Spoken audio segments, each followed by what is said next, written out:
All right, welcome to Dragon Slayers, session 24, and we are excited. However, one person who is currently dead is not actually here with us. I think that's just really advanced role playing. I think that's all that is, right? I think it is. I think it Yeah. is. They've interpreted this. And, no. I'm sure everything's going to be fine. No worries there. Just going through a quick recap. You all navigated to one of the towers. Thing happened in the particular tower. A familiar foe kind of made their presence known. Seemed to have some exceptional stealth. Grugash had to be able to get on top of that tower without being perceived at all. And then, in addition to that, seemed to have less control over something. It was a call. There was something that just kind of ushered them away, and they seemed to struggle with that for a brief moment. As you all made way to the tree perch, so I'm going to call it now, sanctuary of the tree perch, a couple of you decided to investigate further, which was this bright light that had emanated into the fog and above the clouds, and it was strikingly vibrant. As you went and flew towards it, it diminished over time, right? It wasn't just constant. And there were these tall, lanky creatures at the base of Sothoric Tower. This large, 120-foot some odd tower, extending into the air, ruined on the top. It seemed that the light most likely was coming from there, as it was now rather ambiance glowing the same colors, right? Not fully bright as it once was, but it still had the colors. Grugash was there, these tall, lanky creatures in these blackened, tattered robes. And some of these lizard folk that had been corrupted. You all got out of there quick. After stealth checks were not successful, disappearing into the fog. And then you made way to another tower, this time heading towards the east, and found a friend in this particular tower. They were a member, or once were a member of Morsatra, which is the Fey Council that oversaw Thixia, and also conveyed that the Morsatra had the power to use these towers to form a bridge. So the towers have a purpose for the Morsatra to wield and to do this, and to form this bridge whenever they want to, not whenever time is relevant. And the information they provided you was a little bit odd, in that the towers were really a decoy, and that they're not necessary for whatever is being pulled from the Shadowfell. So even though these artifacts were turned and directed, it seems as though that's not purposeful now. Why that is has yet to be known. Most likely will be found out relatively soon. They said that you potentially bring back Sylvana, and then they might be able to shield them from control and help. You went to this keep, this mountainous kind of rocky terrain keep where you had last seen and suspected, as well as told at this point. And Sylvana's steed seems to retreat back into the corner. They themselves, through Linus's eyes, seem to kill the very creatures that kind of flocked to it, to Sylvana. And words were spoken that suggested a rather peaceful intent at this point. Why that is and how this is happening is where we're going to probably find out here at the beginning of the session. So, with that recap over, is there any questions at all about anything last session wise? Everyone up to speed? Everyone good? Gucci. Cool.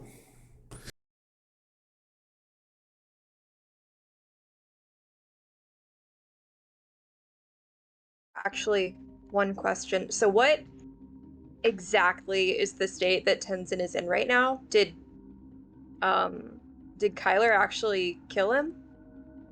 No. I know he's not like Uh, perma-dead, but what is he? Was he grappled when we ended? No.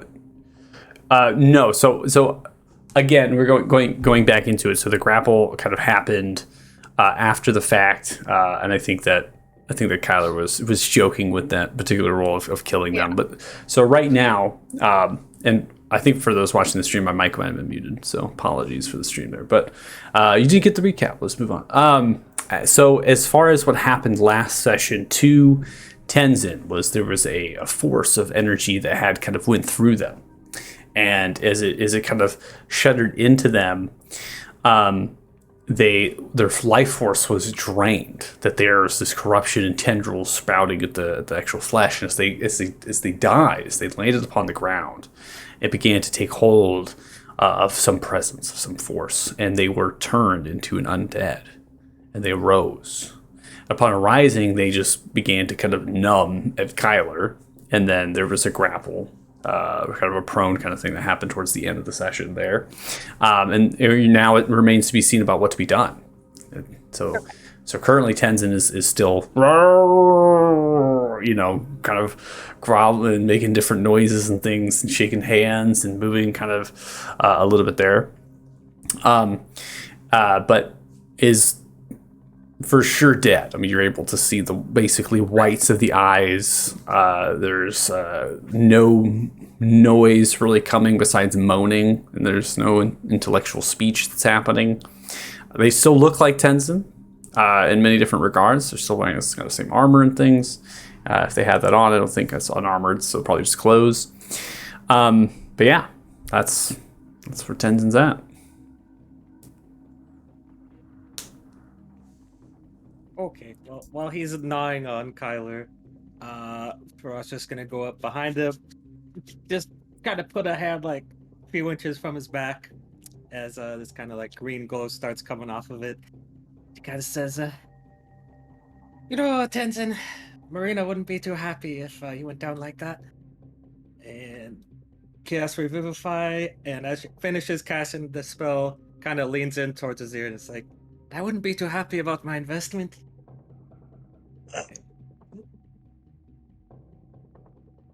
Okay.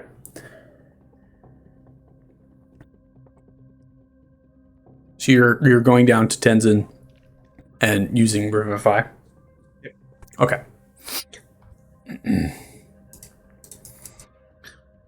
So as you go down towards Tenzin, putting the diamond in the mouth, I don't know how you would placing the diamond in the mouth. It's Tyler okay there, just buddy. kind of pry it open and let Pry it open. not too hard. use your magic, and it seems to take effect. There seems to be something that begins to happen, and as Tenzin does, comes back to the pupils begin to kind of reform and come back, and they seem to be alive again. I'm gonna say that Marina is just now approaching after making her way off of the thing, the flying. I don't even remember what they were writing. So she's just walking up to the group right now. Gonna say, what the fuck just happened?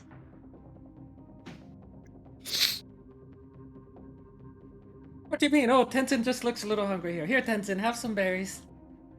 Tenzin's still groggy, somewhat in an unconscious state at this point. It's just kind Force feed. of force feeding berries. And how many berries do you have, Tenzin? I have 80. Just That's a lot of berries. again, I pry the mouth open. Tenzin has a max of 98, so we'll put, if you want to give all 80, you can. Yeah. But 79. I mean, Tenzin's going to level up, so Tenzin's going to be full health. Oh, That's yeah, true. that's right. Yeah. So might not be worth giving berries, but we could roleplay that you are. Just roleplay. Marina's gonna kneel down beside him, and look up at everyone else. What was he? Kyler, was he biting your leg? What? I don't understand what just happened. I don't know. Maybe he was hungry. I don't know. He was biting at my leg. He died. She kind of eyes them suspiciously. Just straight up gonna say he died. He's not dead anymore. Ta-da! But not anymore. Hate to What do break you up mean the he- tense moment, but Sylvan is waiting for us downstairs. That's right. We I probably thought- should go in. All right. Okay. This is time sensitive, so I'll roll with it. But you all owe me answers after this. Yeah, I'm not a god. I'm just gonna walk away. Is Tenzin unconscious? Can I be still? dragged down to the actual level? Because I'm still in the air. For Yeah, some reason. we don't need to. That's fine. We don't need to.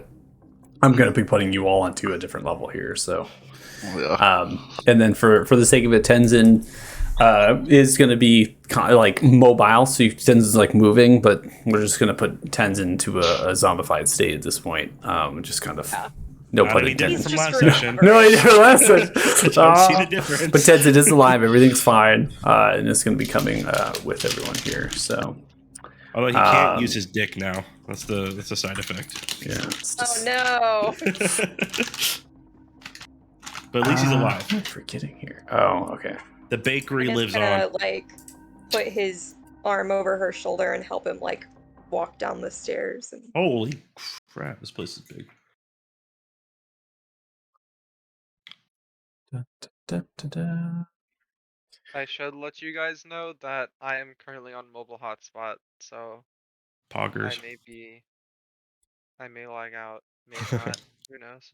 You need to get Starlink, Sage, quick. Oh my god. My They God, I must don't even hook him think up. they could get to me. I live in the They tweet middle at of him. nowhere Will with trees he'll get surrounding angry my enough? house. Send one over.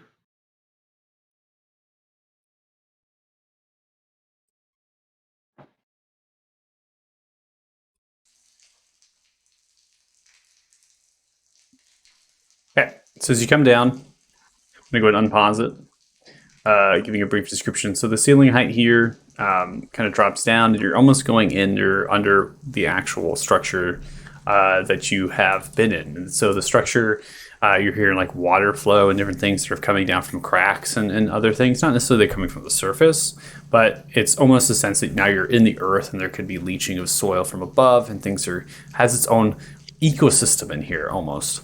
Upon the walls, and something that a little bit of a detail that Linus wasn't paying too much attention to as Linus was flowing through, is that some of the walls actually have vine kind of intertwined within the actual rock structures themselves. And so the vine itself, as it's inside of it, it actually moves a little bit when you come down here. You're like looking left and right, and it's just kind of like pulls and moves and writhes of its own volition.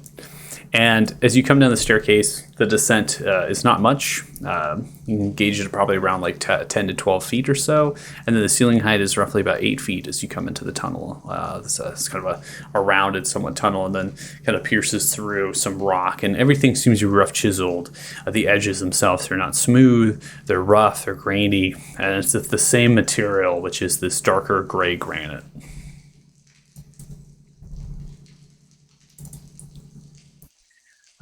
So Ike, I mean, Linus is obviously still on the table within that one space, so you have seen through and through the eyes. And so what has happened is that Linus upon the actual table, Sylvana seems to have strutted over to the trio of mirrors and the actual rug that's underneath there, and has taken off the helmet and just kind of sets it down on the wardrobe nearby and just like is staring into the mirrors.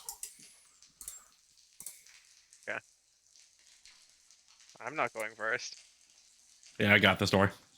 I'll be behind Kyler.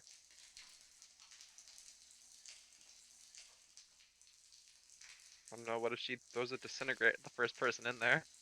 Yeah, don't worry. So since not everyone got to go on this map, we went through a quick description. So as you come in here, the ceiling height kind of extends just a little bit, a foot or so, and there's a mixture of different supplies, barrels, crates, and things, and fresh food. You see, there's actual like food products, so cabbages and potatoes and carrots inside of the barrels themselves. You're smelling dried or salted fish, potentially from Norfolk.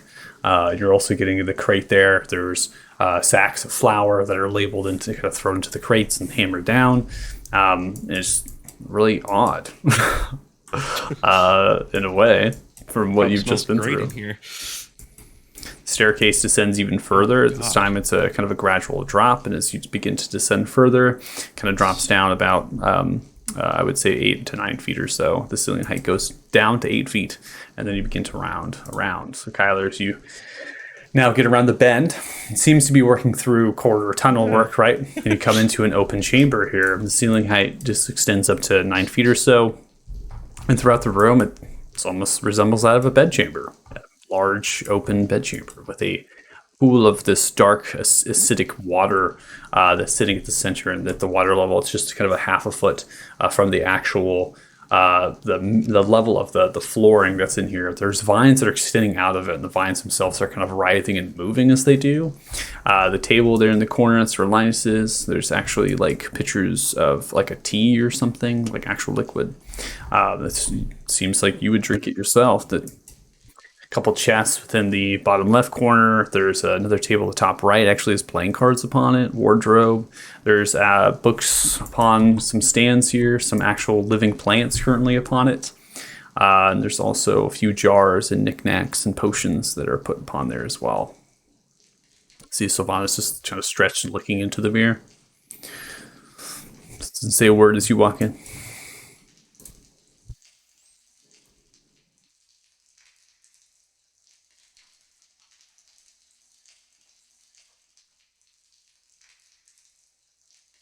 I mean, if you guys really want me to be the one to talk, I totally can, but I just figured. I'm gonna put Linus back on my shoulder. Alright, what do you prefer to go by, Sylvan or Sylvana?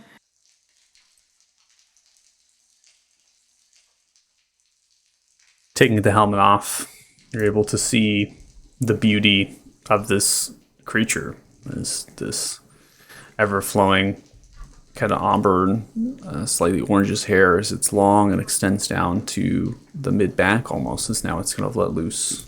Eyes resembling that of Paxina, which are this purplish violet.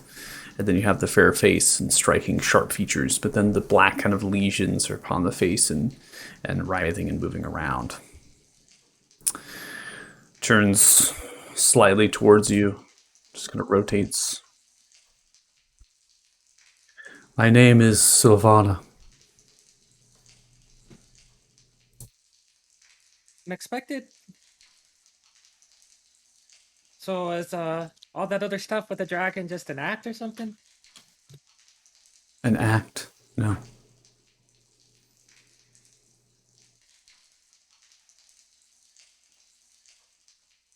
So then why does he call you Sylvan?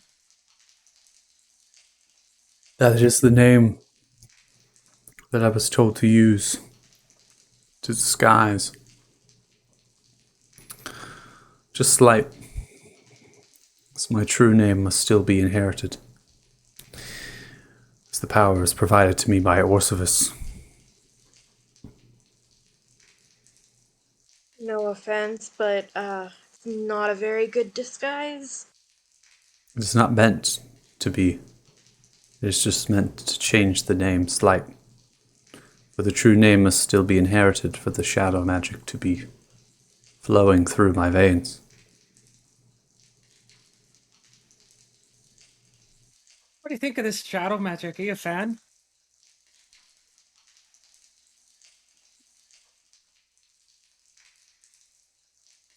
I don't think that's necessary to answer at this point. Well, it's kind of gonna gauge how we follow up on this conversation. What do you mean? Well, we kind of need to know where your headspace is.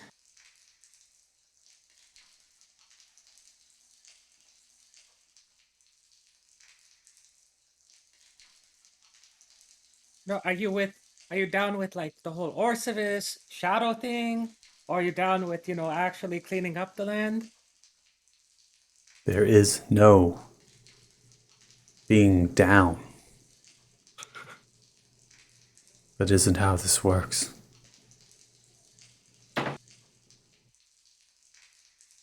Pray tell?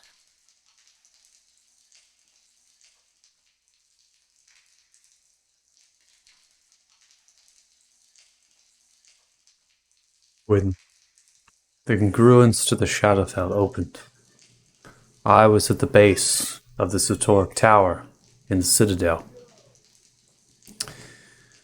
Creatures of unimaginable nightmares and shadows emerged. Amongst them were those of Orsifice's most precious servants. They called themselves Bodaks.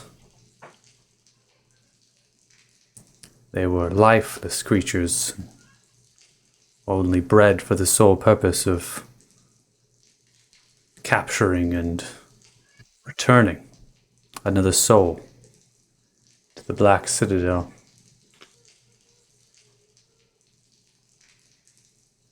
I fought till my last breath.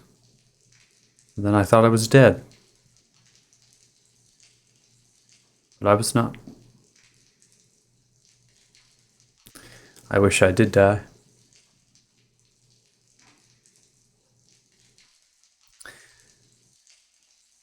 I woke on a floating black pumice rock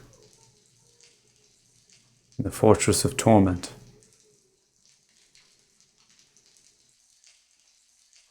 In the Shadowfell, I was quickly ushered to a throne room where Orsifice stood. A once prime deity that gave up much of his magic to forge the mirror plane to contain chaos.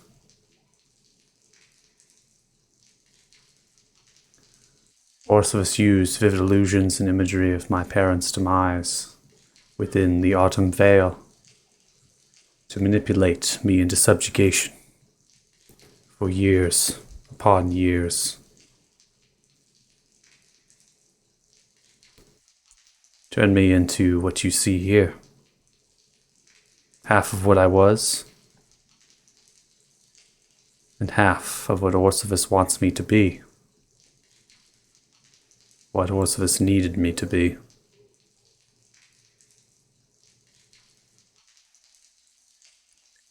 There were times that I fought against the subjugation. And imprisonment was not any easier. There was no escape.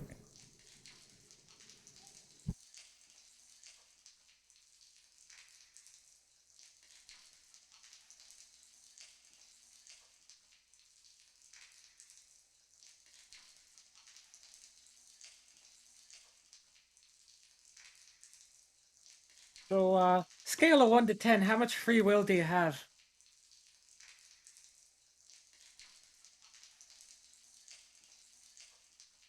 There is no such thing as free will. 0, got it.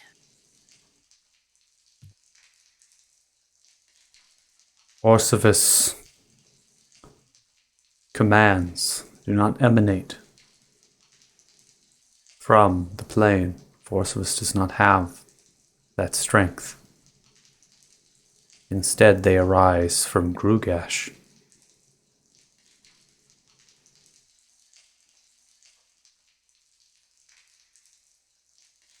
The Black Dragon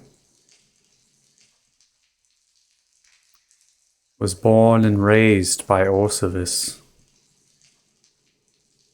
in exchange for something that I do not know. Grugash is as much of a dragon as he is Orsifice's child. Perhaps that is why he strikes so many deals.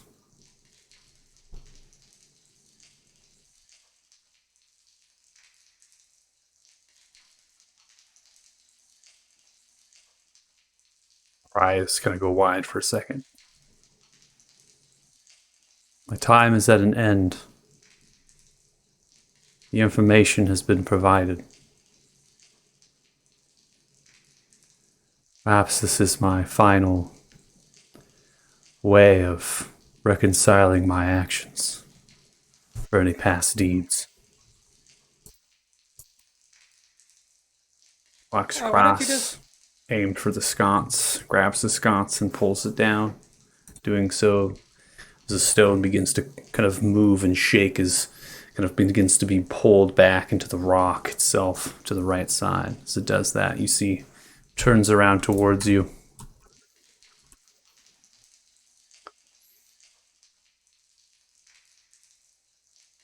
Your only hope is to slay Grugash.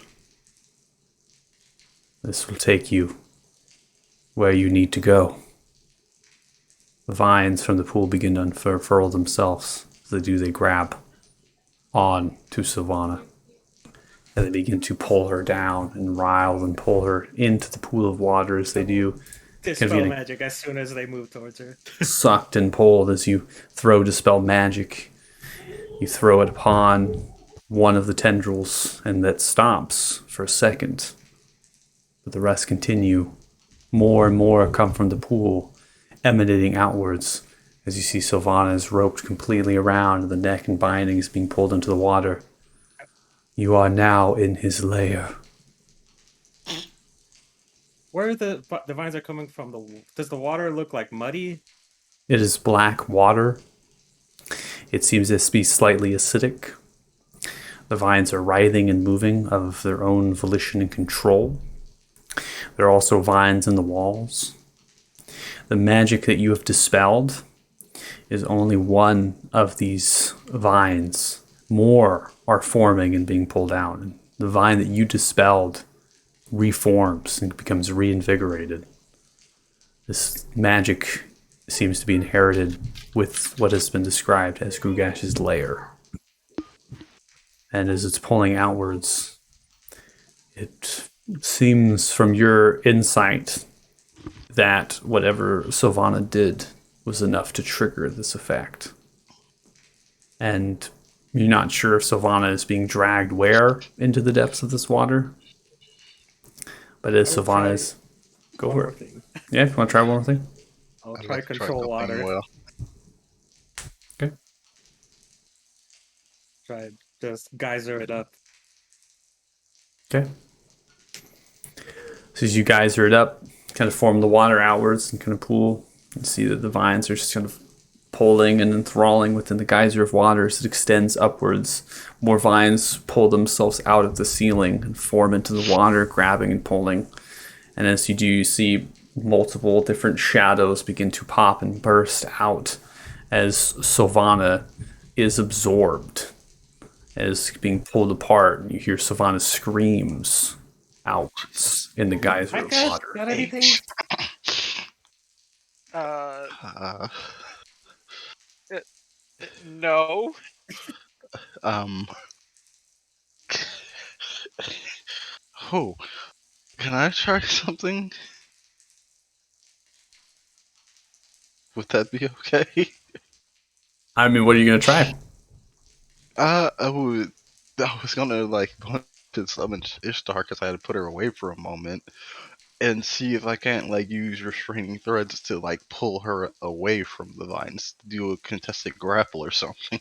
You can attempt to do a contested grapple, but that'll be almost an infinite check that you're constantly doing to try to pull and pull. And overall, your intelligence is probably high enough to know that there's too much force that's being pulled apart. And eventually, this geyser, they're swallowed whole in the vine work. It's just a mass at this point of tangible kind of vines that are just kind of formed around from the top and the bottom of the pool. And now that you're geysering the water, you see that the pool itself is only roughly 7 feet deep, and it's just an entrenchment of rock. And so you're just geysering upwards, right, and kind of controlling it. And so now they're being brought into the water, and it's just the vines that are coming out of the stone and pulling and grabbing. It just strikes fear to the heart, knowing that something can happen like that to you right now. And as you're being pulled and these pops are happening, you can attempt to cut at them if you want, but they seem to be alive in this mass and growing and feeding. And as the pops and different shadows and different things happen, eventually the vine work kind of becomes taut more and kind of squishes into the mass. And after that happens, they begin to pull apart, retracting away from themselves, still with the geyser of water, and you see that there's nothing there anymore. No fragment of armor, no axe, no anything.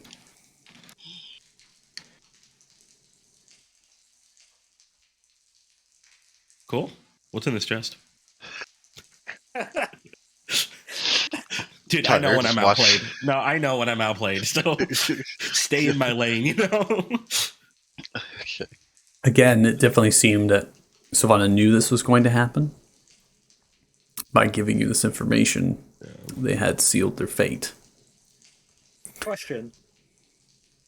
That holy water we got back in the Othema catacombs, does that count as like holy water for like materials?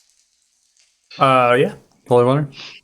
I forgot we even had that. We do Uh-huh. have that because she's like, we offered her water and she just turned our shit into holy water. So I Oh would my like, god. while everyone else is doing their own thing, I'm just gonna go in like a corner over here and start scrying on Sylvana. Okay. I guess because I could do anything, I'd like search the room for anything. Anything that might seem of interest or might help with what we're trying to do. Just something. At this point, it's just like I need to get my mind off of what I just saw. Okay. I will also search the room. All right. So, searching the room, go and make investigation. Callie, you go up to that chest. That chest is locked. Kind of breaks it open. Yeah, pretty much. 24. Okay. If you're breaking it open, just make a strength check. Check.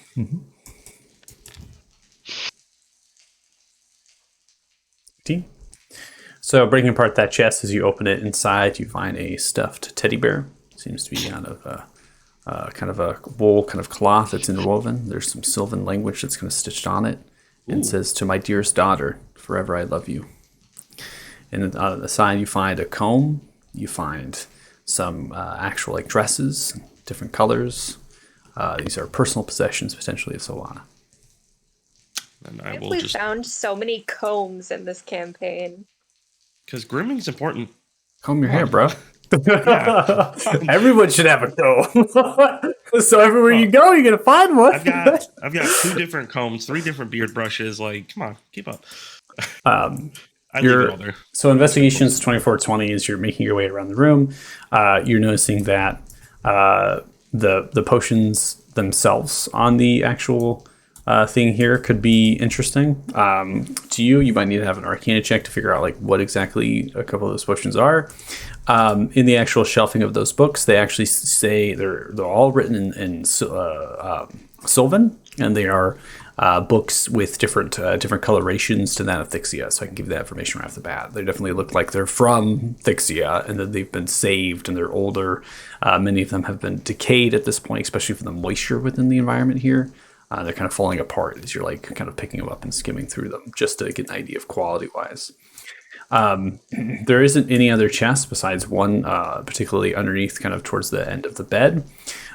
Getting to that chest with your investigation coming through, that chest is locked, and not only is it locked, it actually has a tumbler. Oh, okay. The 2 nightstands, and nightstands, you find a mirror, you find a small book.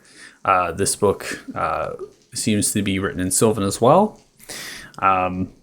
Trying to figure out language-wise, I don't think either of you speak Sylvan in your investigations. So, in roughly size, to be not a full-size book, maybe roughly 100 pages or so, and seems to be handwritten different things. And part of that book, you're also able to find writing pen, some ink.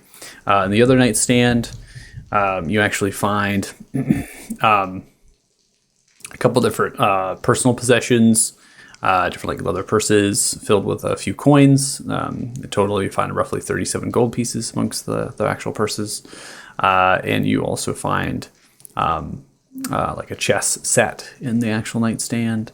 You find some string, potentially for like tying your boots and other knick-knack kind of items. It's just really kind of vague and not helpful in a lot of ways. But yeah, it kind of gives some character to this potential person, and that they're relatively normal in a lot of ways. Alright. I'm like I'll point out the books that are written in Sylvan to Kyler and Ica. I believe Ica speaks Sylvan. I For rock. Oh, don't. wrong one. Yeah. Brain. All right, bet. Well, we all brought Uh, Kyler 4 new ways to read. I'll roll the Arcana for the potions. Okay, so before you do that, I need to do some. Sweet baby Jesus. I almost Alright, want I to try got and you, buddy. Tyler this thing open. Just brute force it and see if I can Force do it. that? Yeah, have the wizard brute force it. See if I can do it. Dude, I want to see it. I also want to see it. I go like macho for 1 second and then get knocked down. I believe in myself though. The owl will help you. I'm actually going to keep that teddy bear, and I'm going to give it to Tenzin when he comes back. Oh, Yeah, so I'm going to keep the teddy bear. can't believe Tenzin is your daughter now. My daughter. Be like, I could have killed you, so I'm your daddy So now. before we get to the books and stuff, so scrying, I believe at this point, probably through their investigations and stuff, before Kyler can get to the books and look, I think it only takes like a 10-minute cast, so that's probably a good time to say that that's successful. I'm gonna go ahead and make a saving throw. What's your DC? So his DC is 19, but I think we count as meeting target 0, and we have likeness or picture at least, so they have a -2 to it. Yeah, I think it'll be -2 for sure. Okay.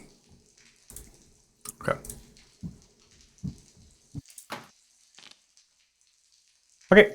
I'm gonna have to bring you into another map. Some of the snot drips.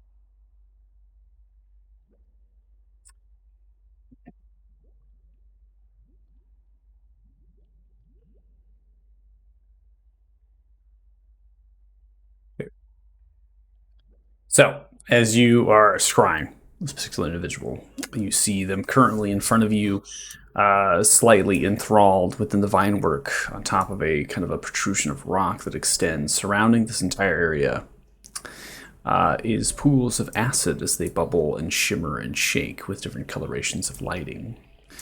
There's a ring of rock that these vines are coming down, and slight kind of bridges as they're forming, as they're extending down into a central circular island of rock here. From that, there are extensions of others that are there with vines. The entire walls, as well as the ceiling, is writhing in vines. The ceiling height about you in this particular area is domed, is about 25 feet, suggesting that there isn't opportunities necessarily for flight. It's a very secluded and interesting area, I would say. From what you can gauge from your lighting and what you're looking at, you see a passage on the southern side disappearing into the darkness, and you also see a protrusion of rock on the western side of this particular chamber. Gives a little bit of potentials, but you're not sure how that relates to your current position because you're completely disorientated. You see Grugash huddled on a massive vine as it's moving and shimmering and shaking, as Grugash just curled a little bit upon it and just kind of hugging into it as it's moving upon its body. Kind of moves its head. It looks towards Sylvana, who's pulled there and is writhing, and the shadows are emerging from the shoulders and from the body. Why have you betrayed our master? Why have you done such Idiocracy. I don't understand. Please enlighten me. Hasn't Orsivis been so generous for you? So helpful for you? And all you had to do was serve just a little bit longer until his vision come to fruition. And then you would have been free. Why did you give such hope?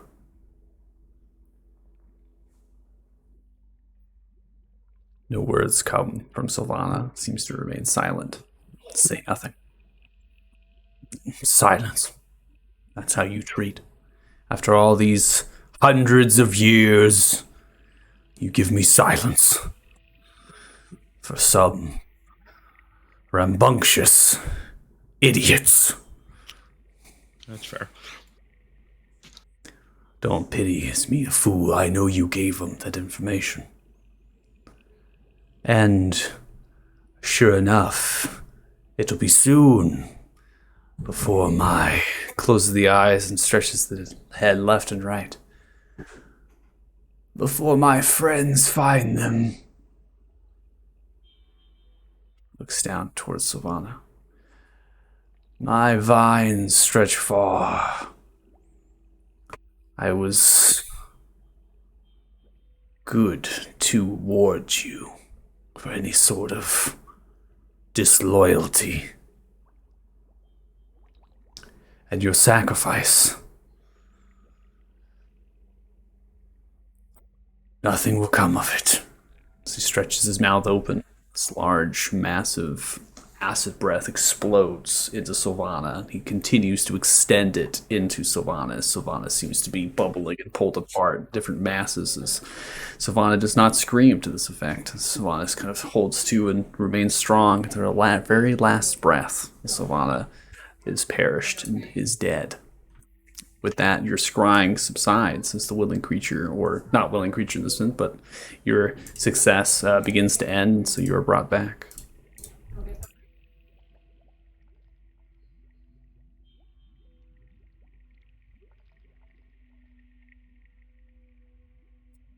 Kind of gets up and is like, all right, changed my mind. Dragon has to die. That's why I'm There's here. elaborate. Apparently, he didn't like that Sylvana told us what she did, and so, lots of acid. That's unfortunate. So It really is pretty sad, huh? At this point, Ferox, are you telling him time might be of haste here, or are we going to be? Because I'll go through the investigations for these books or whatnot, but Kinda, yeah, just giving the general message that let's keep moving. Yep. I never see Ferox like just start walking away. Usually it's me, so that's when I know we gotta go. Yeah, that's fair. All right. Grab those potions. We'll figure them out later.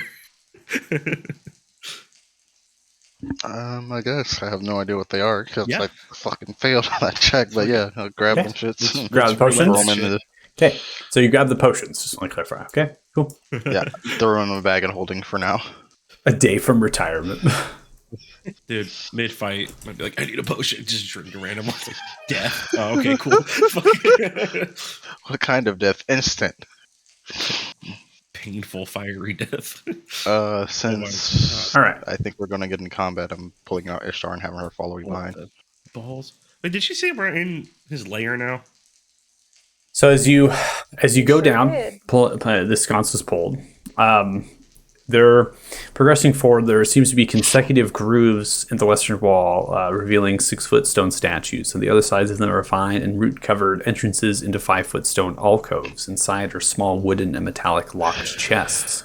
Written on the statues, outstretchable is the language Sylvan. Kyler, as you read this, these statues, there are particular things about them that seem odd in the way that these bowls are there. The first statue that you come to in Sylvan says, "What would not be known if not for the dancing of leaves and tickling of flesh?" The fuck? Okay. Just repeat that to everybody. Okay. You weren't kidding when you said they're odd, all right? That's correct. Does it look like this is a passageway? So there is the vine work as it's moving and then tracing about it, and it seems to be blocking. From what you can see, you can look through it, right? So there's space and gaps within the vines, but you can't. There's no way you're going to get through that without kind of cutting it down or kind of bashing your way through. And it's very much alive, and it's similar to that of before.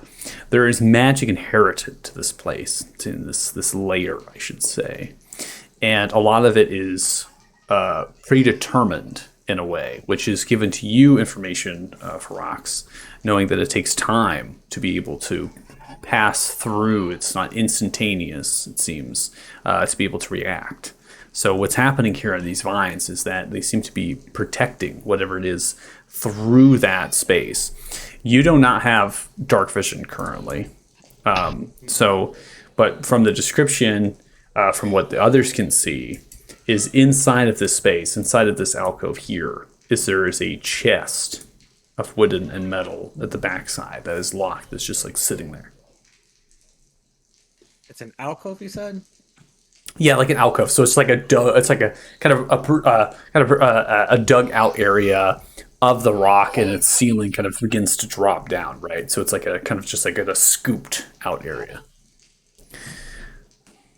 So it's like an opening, but the opening is covered by the vines.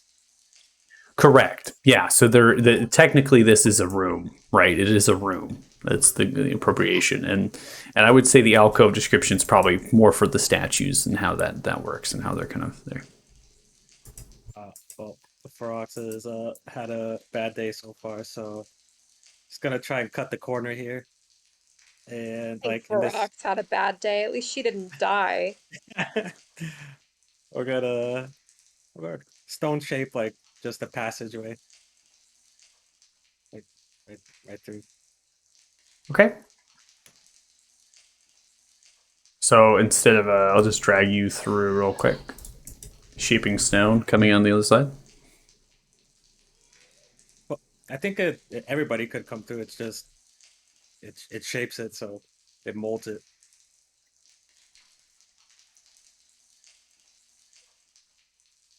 Okay. We'll move on to the next bowl. All right. So Kyla, looking at the next bowl, Farak, you're able to read Sylvan as well, so you can get that description of what this particular statue said here. You're able to just kind of shape and get through and get to the chest there. Kyla, when you come to this second statue here, it's written in Sylvan, kind of outstretched again in a similar place, which is like the bowl as it kind of lines it a little bit. We must be rooted to grow to our greatest potential. Help me grow.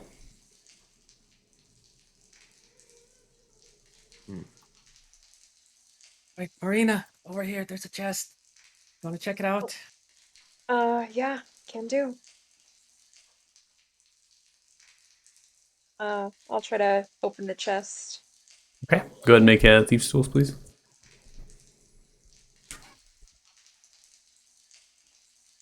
It's in my inventory. Here we go. 18, you go to move in with your thief's tools, and you see that as you slide them in, there's something that begins to happen. Some mechanism of magic begins to consume. Luckily, you pull your thief's tools outwards. It seems that this lock is magical. Yeah, this is a little bit above my pay grade. Similar I to can do locks, not magic. It's similar to a padlock in a way. You're putting a key kind of underneath it and kind of working your way in. And as you kind of look and engage in the mechanisms, it seems normal. It seems like it would take a regular key. So whatever is happening could be an illusionary effect to what the lock actually is. Is it... Maybe Can I check and see if my key will fit? Okay. The key that I have from... Frox uses Dispel Magic. And as Dispel Magic comes out, the lock seems to open. Oh, cool. I will open the chest. Okay. Inside, you find a glass vial filled with air. Nice. So it's literally an empty glass vial. Uh, This one said, Well, "Help us grow." take it out and hold it up and kind of inspect it. Man, this place is just cruel. Any secret compartment in the chest? I don't know. All investigation. I You're guess looking. I'll investigate the chest. I'll aid. Sure. You roll. Yeah. There you go. 20. Oh yeah, much better. As you get a thumb through, doesn't seem to have a false bottom to it, and it seems to be good woodwork, nice construction, and the glass vial is simply just placed in the dead center of this chest. It's not very Maybe large. I can It's, sort it out. Hey Kyler, I'll give you 10 gold if you try to drink this air. Before Okay. you do that, have I could check it out. But that ruins the fun. Then why don't you drink it? Because that's not fun. so this is what the first statue said, Kyler and Frox, and then this is what the second statue says on its bowl.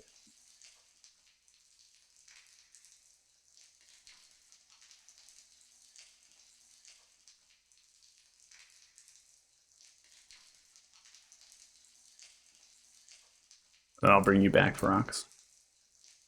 Just let me know if you want to go back through the tunnel that you created. Okay. Oh dear Lord, how many are there? Holy shit! Come up to the third statue. You read it. Yeah. It says, I push back the shadows of the trees, but only as long as the full moon shines. Okay. Question. As I come upon these statues, do they seem similar to the one we found outside Ethrin's lair? No. Okay. I was just saying. To be unmarked figures standing in darker granite. It's almost as if they're carved out of the structure itself. They're just not faced at all, and they're just kind of clutching a bowl in their hands. It's as simple as that. So, Kyler, you go to the fourth statue.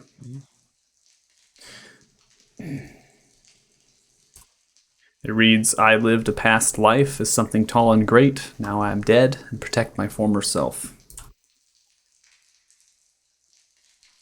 So are each of these chests in the same kind of situation as the first one we just went through? Go to the fifth statue, Kyler. I am brought and released into the air only to fall back into what will carry me again. As the chests, as you look through, having dark vision there, Marina, the chests are looking identical in same fashion and design within the small rooms.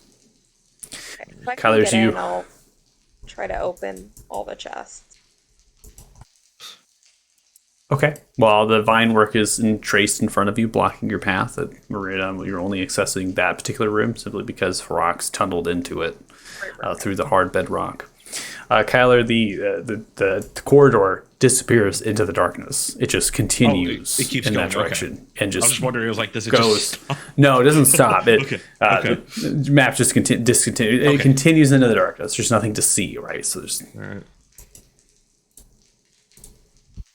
Oh. I'm feeling like solving some riddles. Oh, God.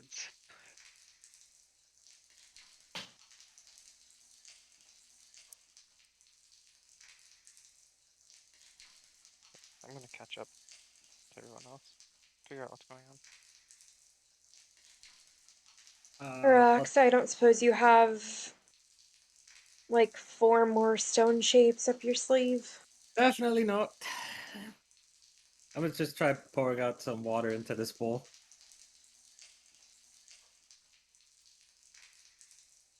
So you go to the second statue and you pour out water. The one that's we must be rooted. Nothing happens. Nothing happens. The bowl is full of water at this point.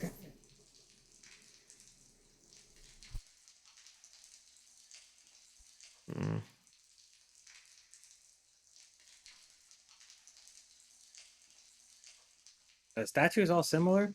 Statues are identical except for the writing on the bowls.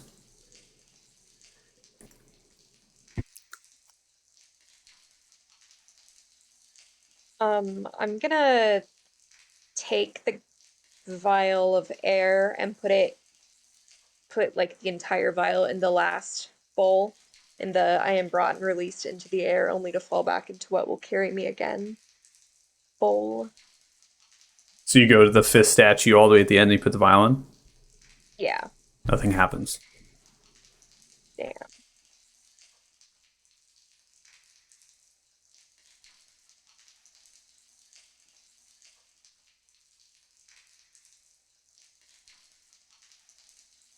Okay, so we stone shaped into this one. You stone shaped into the first one, the first room. Okay. If you want to be put into that room, just let me know and I can put you in the first room. I'm good. But these rooms all have like overgrown. The vine work is moving and shifting and kind of crunching, so you're able to see through, but you can't go through. And no one has attempted to cut. Yeah, I'm gonna try and use my claws to just cut through it. Okay. As you cut through, acid comes out of the vines and spits out towards you. I need you to make a Constitution saving throw, please.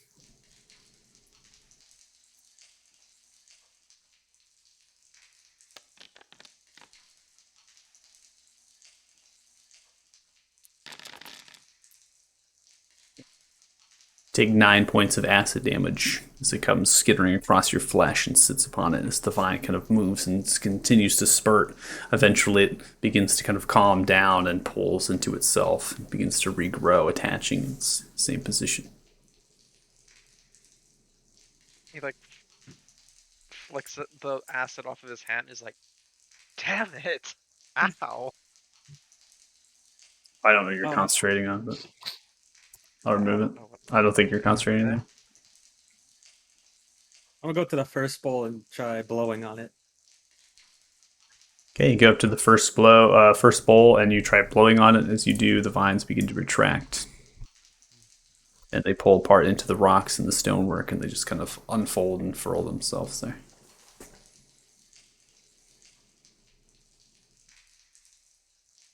Well, that's one part of the problem. So you figure out what we need, and then whatever we needed is in the chest.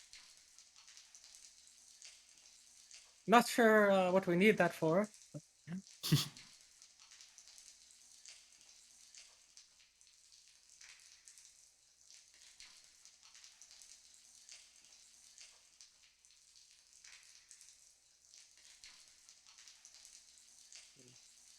Ike is clearly not entertained by this. It's like right in the alley. Come on. He's like, So it's kind of the first riddle puzzle thing you've all kind of came across, and I'm very surprised. The enthusiasm. because like, oh, of course. How many sessions in? There hasn't been any puzzles or anything. Go to the last one. Okay. And I'll just try putting some like dust in it. So you go to the fifth statue. Well, technically you don't have dark vision. So the last statue is this one. So there's 5 statues in total. Guide Ferox all the way down to the last one. I think I gave Tenzin all my torches. Damn it. Each of them written in chat corresponds to 1, 2, 3, 4, 5. Come to the last one. This one reads, I am brought and released into the air only to fall back into what will carry me again.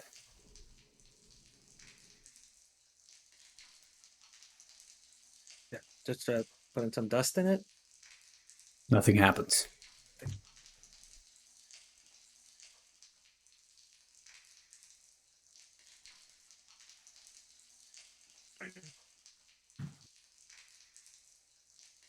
try water. So these are puzzles, right? I got a little distracted. I was reading something.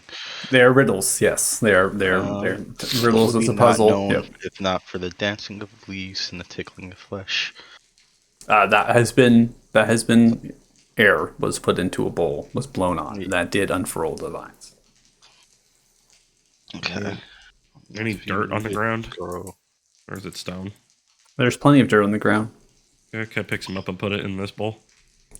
Which statue? The second one. The second one? All right, pull it in. Vines unfurl. All right. I'm gonna go in. Open the chest. Or if it is unlocked, I don't know. As you approach the chest, the lock itself is gone. As you have put in the dirt, and it seems that the lock has just kind of unattached itself and is kind of dissolved into this metallic little pool of iron. And as you kind of come to the chest and flick it open, inside is a small clay jar filled with dirt. Fucking poggers. All right, cool. I'll take the I got clay a jar of dirt. I'll take the jar of dirt. Yeah.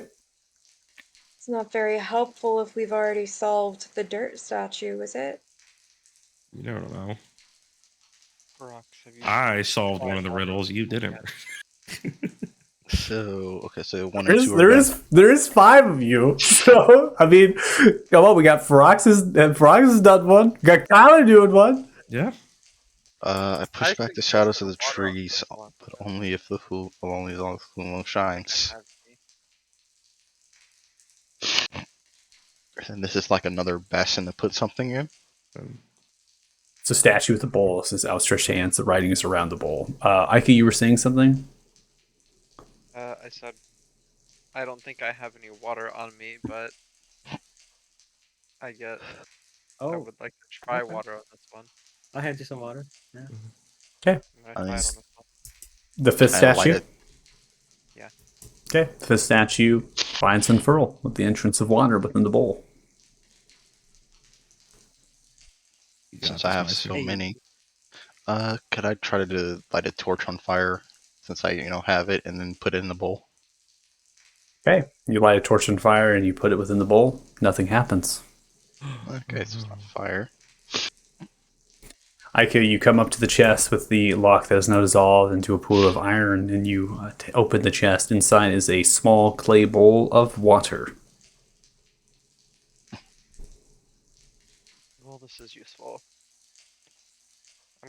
I guess I'll put the bowl in the thing, and I'll just leave it there.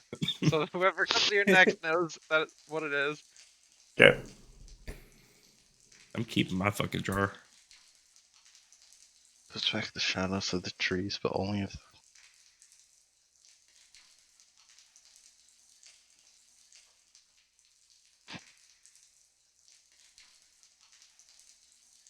If you're going to be Googling these, they won't help you. I'm not googling shit. I have personally wrote these. I was not going to Google shit. I was like, that is the Play a minute. game like that. I gotta Those are say, minutes of defeat. I gotta say, when I ran these through a couple people, they were so confused. So I hope It's not I'm fun if you Google it and just cheat. I'm hopeful. You're just like, Yeah. oh, I know the answer. It's a lot more fun to see people struggle. So just letting you know. Just letting you know. I still want to know why we're doing all this just for some air, dirt, and Yeah, I don't know why you figured that out, but I'll light a candle and put it in the 4th bowl. the 4th bowl. Yeah. Okay, nothing happens. I'll pick it up and put it in the 3rd bowl. Nothing happens. There's a torch in the 3rd bowl. Let's see. I suck at riddles. But that's fair. I feel like Marina would too. So it's in character. Shadows of the trees, but only as long as the full moon shines.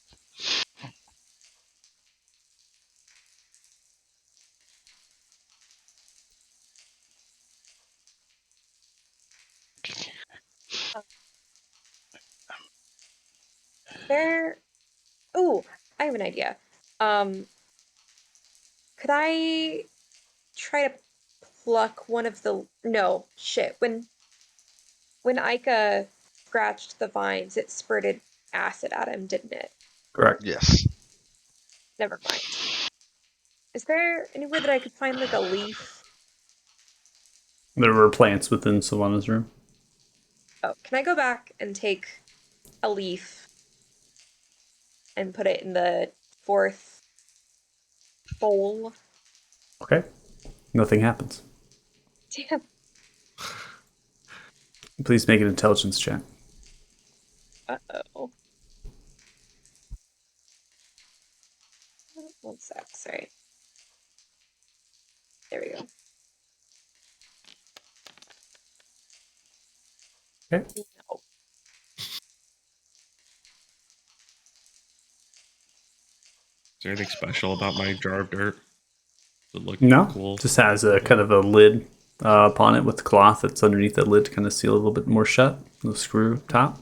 It just seems to be regular dirt. Okay.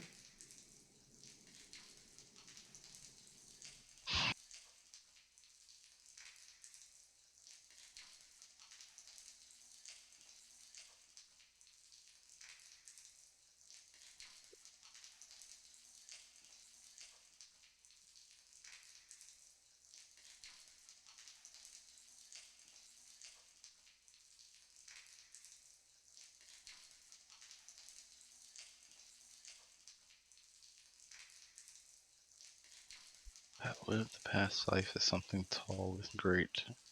Now I am dead and protect my former self. That one makes me think of a tree, but doesn't. I mean, the only thing I could think of I got a is tree in like my an pocket. acorn. Yeah, I don't remember seeing any acorns or anything like that that I might be able to grab and just throw in there. Marina, why does it make you think it's a tree? And great to me it feels like, I don't know, that just sounds like it's describing a tree. Tall and great. What about the tree would suffice the second line?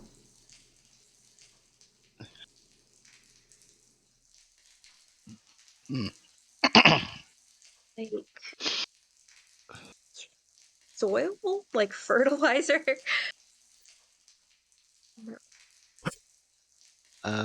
Thorns, maybe? No.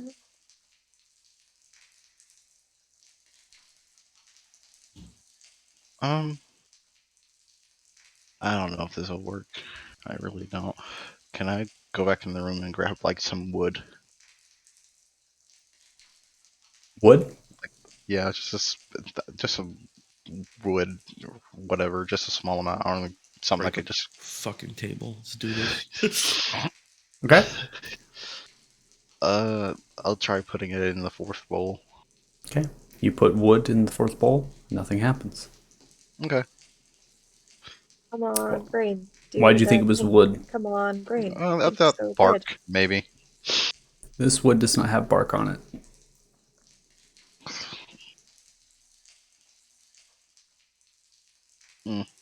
Anybody got any bark lying around? Everyone looks at for rocks. I was gonna say for rocks. Trisha walks over. Oh, I forgot she was. Oh man, I forgot about Trisha. You need bark? I Maybe? believe so. Walks over to the 4th bowl and casts bark skin on herself. Doing that, pulls Okay. off a piece of bark and puts it within the bowl.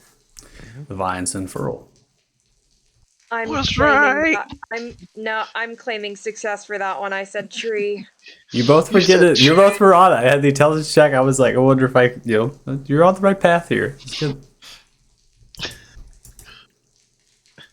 I'm claiming the success for this one. Thank you very much.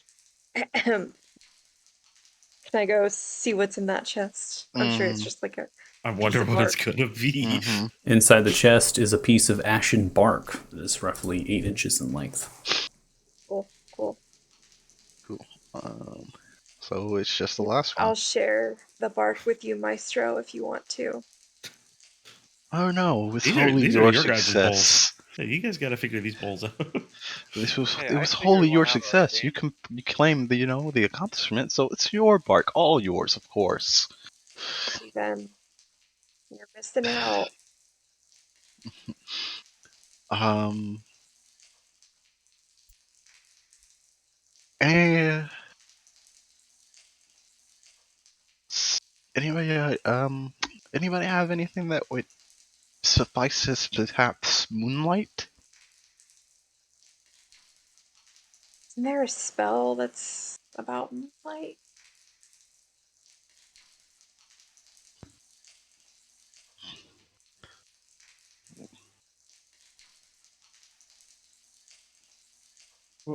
How would moonlight be the answer though? I don't know. Push back the shadow of the trees, but only if the full moon shines. Oh, the actual moonlight. Yeah, because fire didn't seem to be Yeah. the answer. So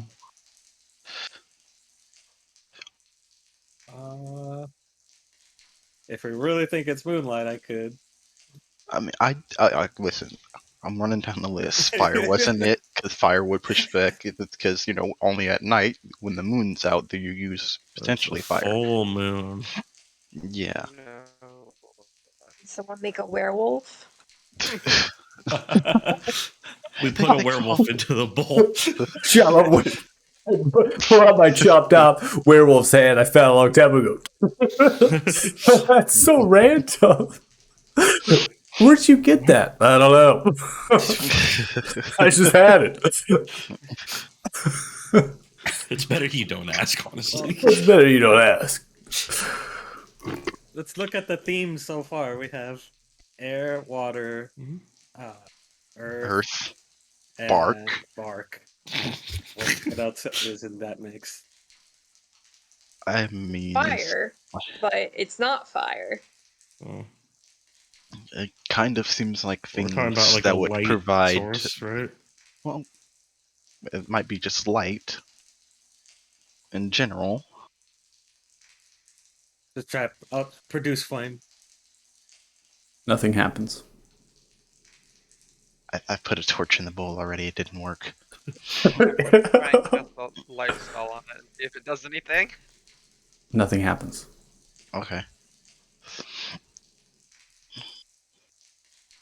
I'm tempted to just bust through those vines and get this over with. I mean, I could, but Prox, you still have those berries, right? Come on, smart Yeah. people. I'm just gonna ram through these vines. Oh my god. Ike is gonna Well, die if to you some ran freaking through, you're just gonna vines. spring against them. You have to. Yeah. You're gonna cut them.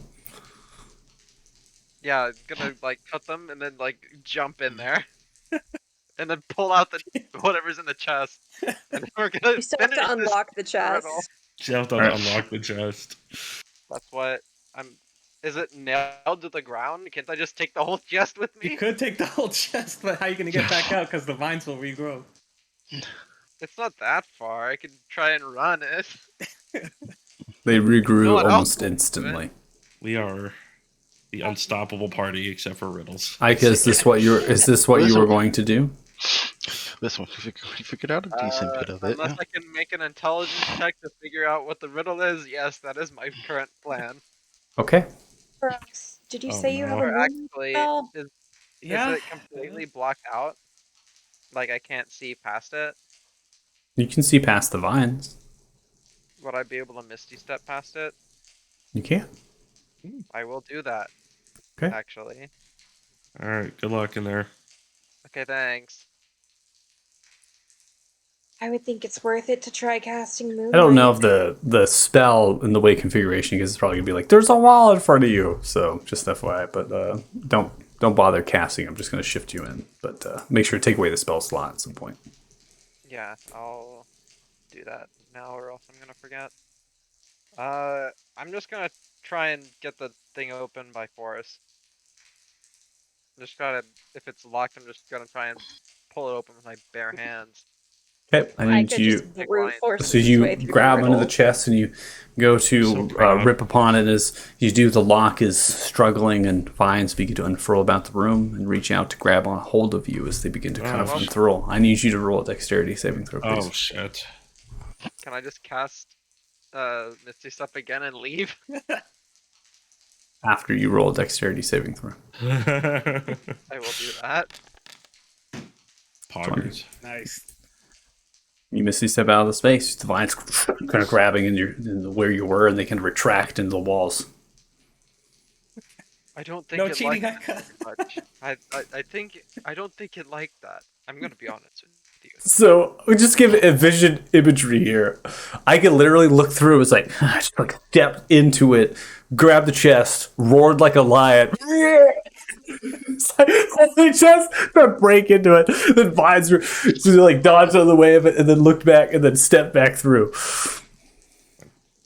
Well, that didn't work. Even in the possession of the chest, as you step through, the chest is still there in the same spot.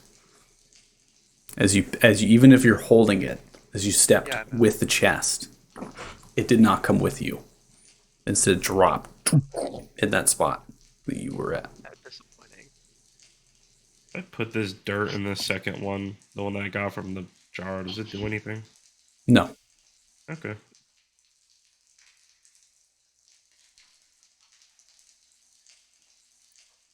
Now would be the time to try that Moonlight Spell, I think. Right, but think about it. If it's how would Moonlight fit in a vial compared to what we've seen so far? Everything's pretty mundane. Mm-hmm. Okay, but like, who normally has bark on them? Well, you can get bark on You can get bark from a tree. Mm-hmm.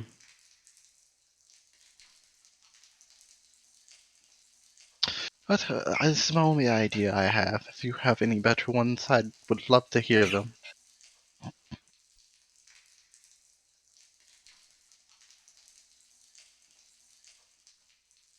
I'm going to have Farax, you roll an intelligence check, please.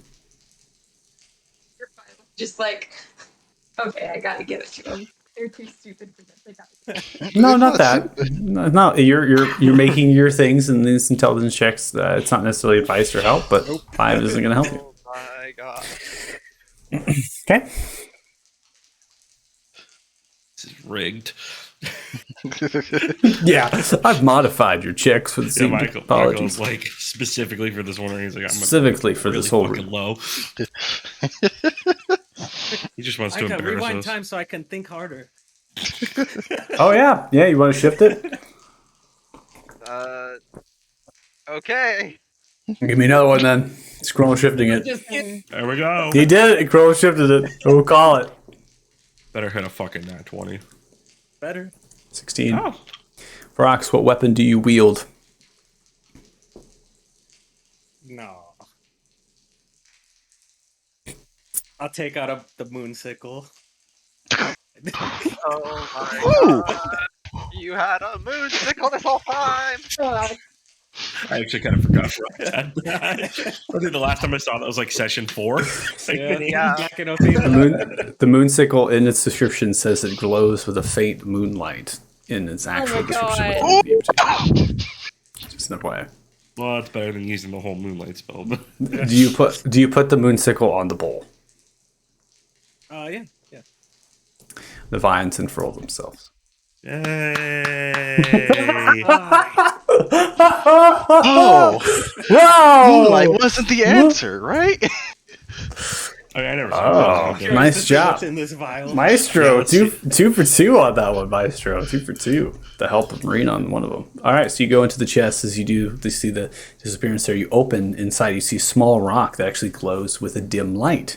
It seems to be a moon rock. Fuck yeah. I'm taking that rock. You know that game where you have 5 things, which one doesn't belong? The fucking moon rocks. Okay. Alright, well, The rock is What do you need to know? I guess we leave. Yep, let's keep going down the direction, right? Are you gonna leave your moon sickle there? You could put No. the rock Pick it in the back up, chest. then. We're moving.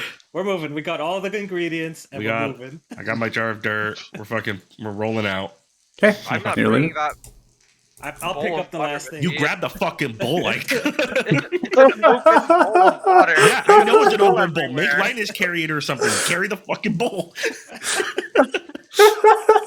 We just spent like 25 minutes on this. Like, you keep that goddamn bowl. Okay. So I'm gonna go ahead and Rewind time. Rewind time. Oh, What the fuck? All right. Throw the charger.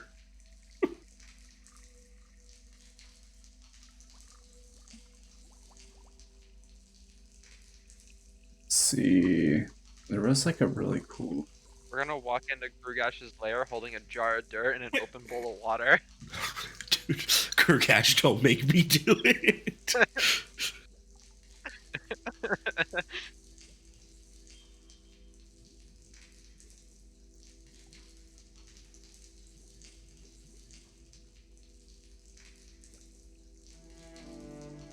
It's not it. I like All right. I mean, it's good music. There was one particular one, but it's in a list of like hundreds, so we'll keep with this. Okay. So, Ike, you have not come in. Are you here with us, or okay? Cool. I was honestly just waiting for you to load it. So I was trying to find that one. It's going to add to it, but all right. So as you traverse what seems in the direction of south, your best interpretation, you travel for a distance of 4 miles. Jesus. As you're trekking through, and you have descended at this point as the tunnel itself is going down. More water is coming through, and some of the actual water within the mess and rest of the vines of these tunnels, it drips, and as it hits the ground, it actually steams up as it's acid dripping around you in the tunnels, keeping your space from the walls itself and kind of shifting your movement as best as you can. You see in the distance, some of you having vision, others getting light from the particular area, a pool sitting at the center of a chamber. I gotta try. I want to try just putting a finger under one of the acid drops. Okay, you put your finger underneath one of the acid drops. The acid hits onto your flesh, and as it does, scales of black begin to form on your finger. You take no damage. Just confirming the theory. Wait. I thought the green dragons were acid. Poison. Poison. Thank you. Okay. I believe they breathe acid, though, for their thing, don't they? Their breath, I believe? I don't know. I'm not very knowledgeable on dragons. Oh, wait. No, they're amphibious. The green is... You're not hurt by the acid, Brox. Nope. So you could have cut the vines the whole time? Move ahead into the room. Kyler, as you come in, seems to be a chamber with a 12-foot dome ceiling. The acid is about a half a foot lower than the actual cavern floor, so the pool in front of you. 5 smaller chambers reside about. Each entrance is covered with thick thorn and vine. Light penetrates through these chambers. Through them, as you kind of move about the actual room as best as you can, I'm going to go ahead and undo them just a little bit here. As you know, you can kind of see into them. There are these 2 stone statues, and they dangle chain from them into a small pool of acid themselves. The statues are barely 5 feet tall. They're shrouded in old as you stretch in. In front seems to be a blackened slab of granite, and writing is carved into them. Interesting. As you approach the actual vines, Kyler, they recede. Oh. Shit.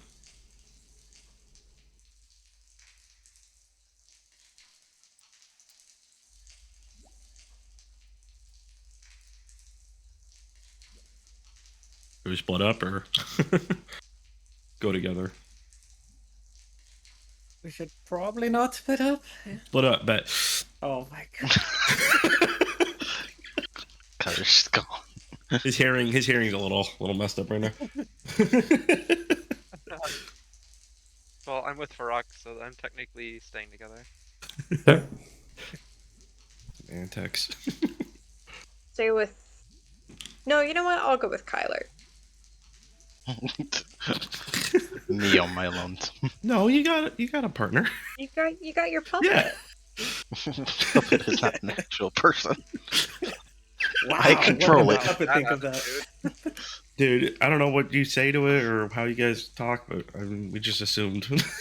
As you step No, in, you see the vines behind you begin to unclose and furl themselves, Oh. coming tight. Gosh. Starting Guys, I think with we fucked up. Ferox and Aika. As you come here, you see the chains holding in the hands of the Susum statues dangles into the pool, disappearing into the small pool of acid. In front of you is the blackened slab of granite. It reads in Sylvan, "Wolves howl and praise me when I am at my fullest." Mm. That can't be the same thing. Kyler and Marina, when you come to the slab, it reads, "Leaves shake when I am angered, trees topple when I am furious." I'm gonna put the moon rock on top of this thing. Nothing happens.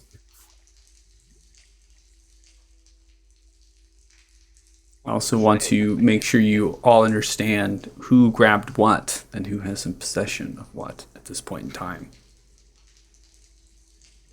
Oh, that's right. Yeah, we need to keep track of that. I have the air and the bark. I have the water because someone forced me to pick it up, so That's I have it. correct. Got dirt. Dirt, and then who has the boon rock? I guess since I said it, Okay. Try putting your dirt on that. What was the thing again that said? I'm gonna go ahead and copy the one with Aika and Ferox, posting in chat. That is what it says. Coming to the second one with Kyla and Marina. Placing your chat. Fortunately for you, Maestro, you don't read Sylvan. Mm-hmm. You got that wind, The air, yeah. air, whatever. Yeah. Oh, that makes sense. I was thinking an earthquake, but Well, I only wind heard makes it more once, sense. and my hearing's really Yeah. bad, so I was like, can I hear it again? Yeah, that makes sense. Oh. Yeah, so I'll put my jar of air.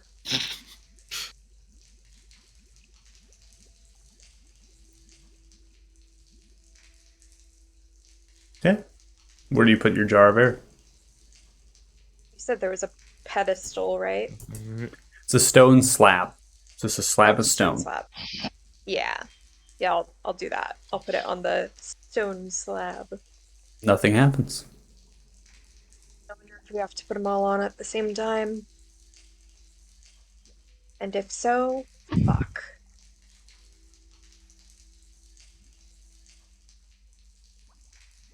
Supposed to like pour it on it or something. What? I don't think so. how thick are these chains? They're light enough to be able to be picked up. I'm gonna try pulling. Okay. I'm As you begin to also pull them, it seems like the chains themselves are attached to something. As you pull it up, it reveals a small glass lantern made from pumice and glass. A latch can be undone to open the lantern's door. Do so. So you said the vines are covering these doors, right? That's correct. Cool. I want to have Ishtar rip open a hole so I can walk through.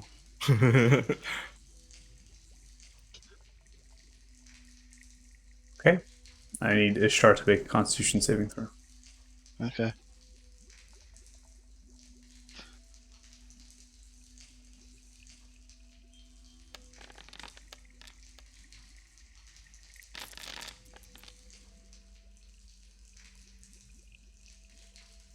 All right, Ishtar takes 13 points of acid damage and rips the space. I'm going to move you both through as you're able to get through. As you come through, they reseal upon themselves once more.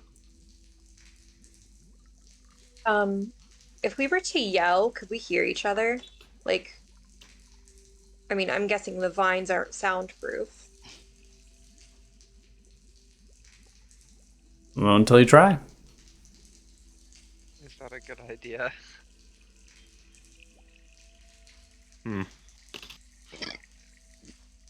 Anyways. Marina's gonna walk up here Yeah, go for it.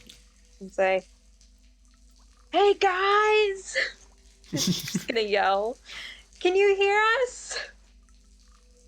Hey, I bet you we can get this done faster than them.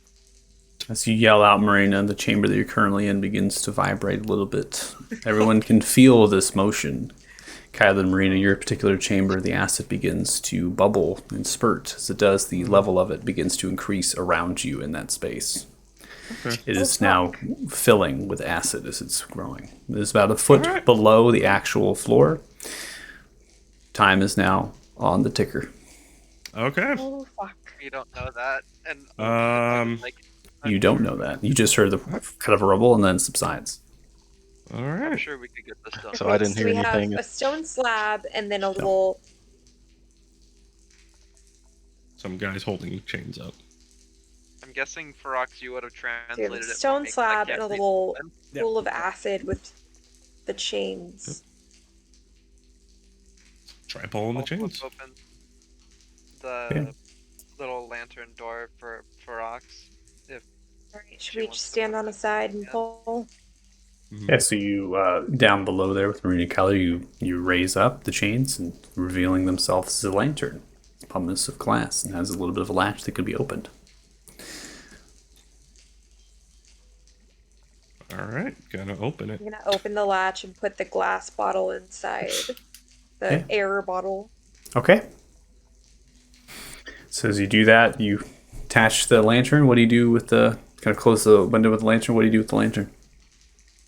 What do you think? Do we try to put it on the slab or Put lower it on it the back slab down? first. Yeah, put it on the slab first. See if that does anything. Yeah, Nothing happens. if it can Alright. reach. Fuck it, throw it Alright, back I down. guess we lower it back down and hope we don't fucking die. You lower back down. As it does, another little semi-tremor happens and the level of the acid stops. At this velocity of filling, it had reached just only an inch below the actual level of what you're currently standing on. You see the vines unfurl themselves and pull back. Oh, God. Rocks and Aika, your Jesus chamber is fuck. not filling. There's nothing filling about it. We were So- about to do the same thing. Yeah, I mean, You grab the I rock and you figured put it guys within would the solve it lantern, first. and you lower it down. Yep. So you do that, the vines undo.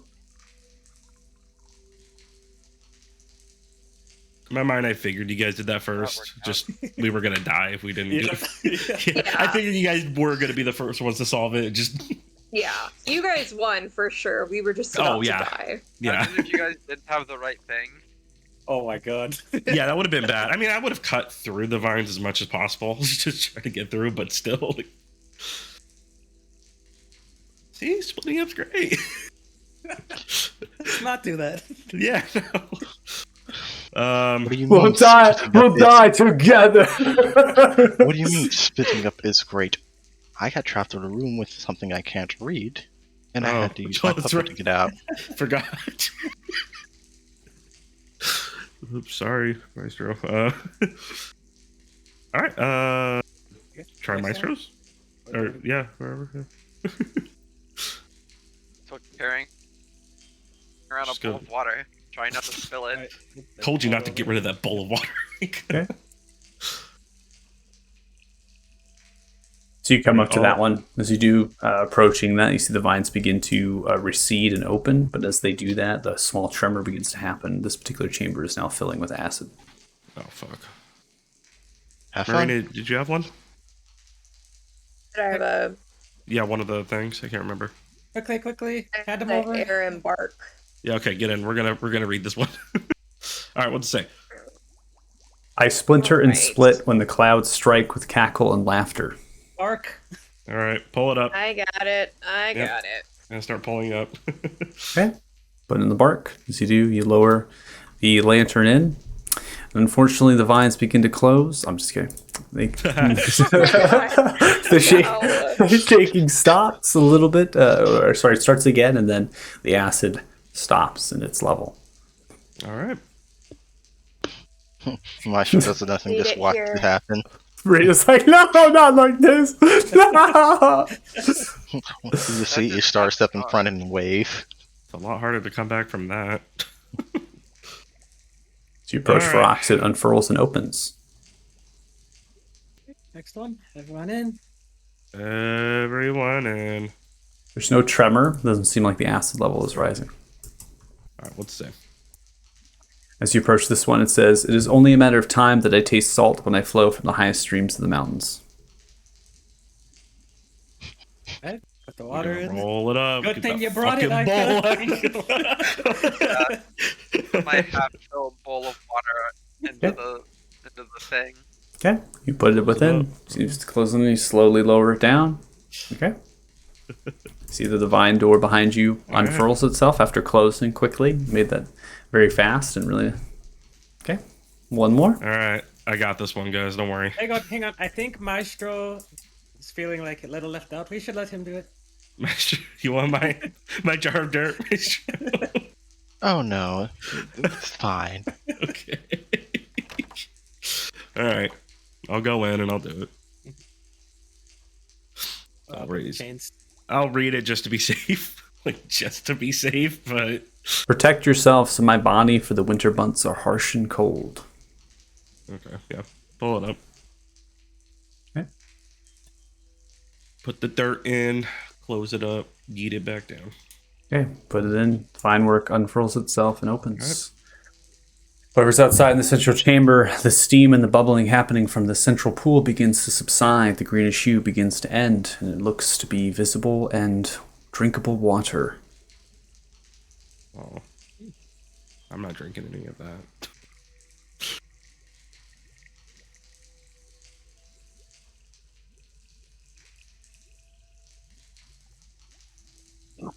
Come on, Sure, I'll drink it. while. Oh boy. Let Ishtar touch it first. Touch it. Nothing seems to happen. Doesn't burn. Just feels like water. Can I? Is it like go far, or is it? It seems in the depths. There's no visible light. I'm not sure. I'm going in. Okay. I'm jumping in. All right, you jump in. As you jump in, you swim down for about 20 or so feet, diving in, and a tunnel begins to form, headed in the south direction. All right, we'll resurface. Go back up. All right, we got a tunnel down there. Who's a strong swimmer? Oh. I will start ritual casting. All right, never mind. Okay, so you ritualize casting water breathing? Yep. Giving everyone water breathing? All right. Guys, I super don't want to do this. Oh well. You think you don't want to do that? Outvoted. We're gonna get trapped down there. There's gonna be a fucking dragon. Probably. Welcome to the Dragon Slayer. This is what we do. Invisibility. Okay. I hate it here. I hate you. Now it's either I all of miss this my desert. or the freezing cold mountains where we fought the first dragon. Oh. So I mean, Yeah. it all kind of No. sucks. I miss my desert.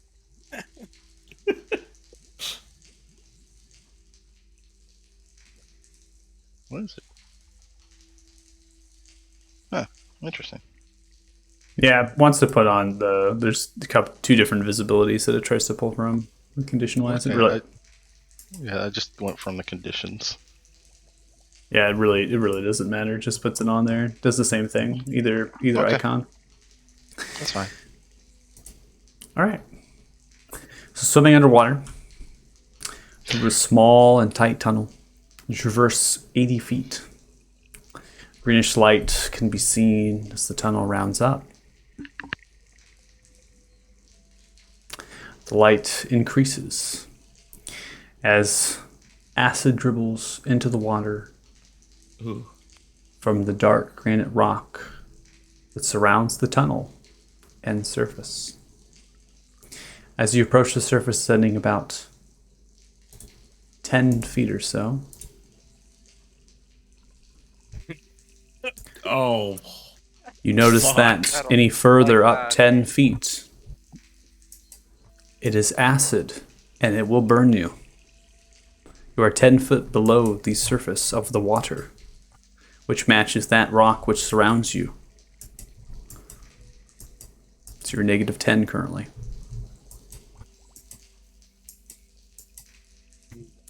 Frox, this is very familiar to you. So you're looking up and seeing the surface of the cavern. Again, you're still in the tunnel. You're still in the safety of the water. But there is acid here. Just for the last 10 feet. So when you swim up, you will have to get upon the rock or you will incur damage. All of you besides Frox. Fucking send it. Before we get into anything else, we're going to go ahead and take a break. Our 10-minute break. So we'll come back at 9:10ish p.m. PST. For this particular, if we get into what I believe that we're going into, I will be controlling both Tenzin and I will both control Trisha, which are both with me. And so at this I'll point, call him during Devin, the break. if you want to go ahead and give Gabe a call, let him know what's happening. Yeah, what's up? If I go through this, is Linus just gonna like disintegrate in the acid as I go up? You can have Linus be away and then reemerge Linus. You don't have to have Linus in this environment. I want to come with me. That works out. Okay, that's totally fine. All right, well, if you're watching the stream, we appreciate it. Thanks so much. We'll be back in about 10 minutes or so, and we'll see what happens. Oh, we know what's gonna happen. Yep. Get to that slaying of dragons.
Welcome back.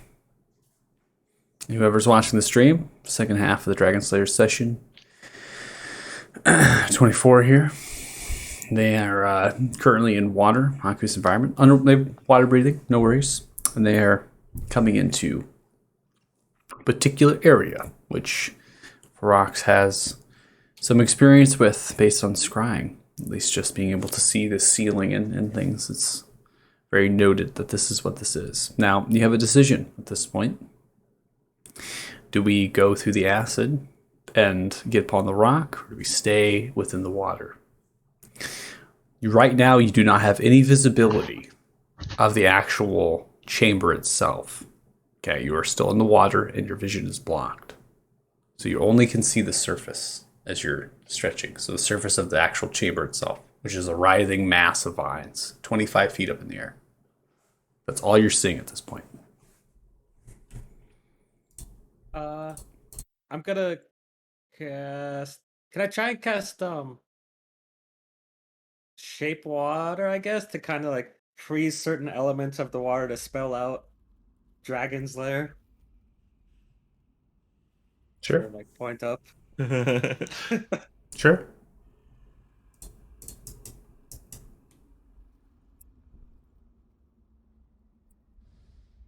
You guys.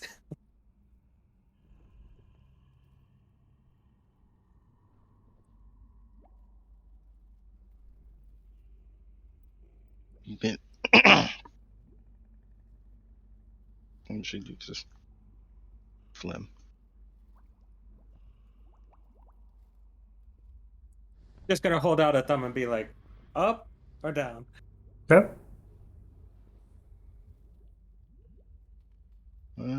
How long does water breathing A last? whole we have 24 hours. Yeah. So we have a little bit, Yeah, we can plan out. right? We could even go back up to the other area to talk I'm it out gonna if you want. cast. Mm-hmm. Yeah, we could. I Good. say I give a thumbs down and point back to where we came from. Okay. Okay. Let's go back.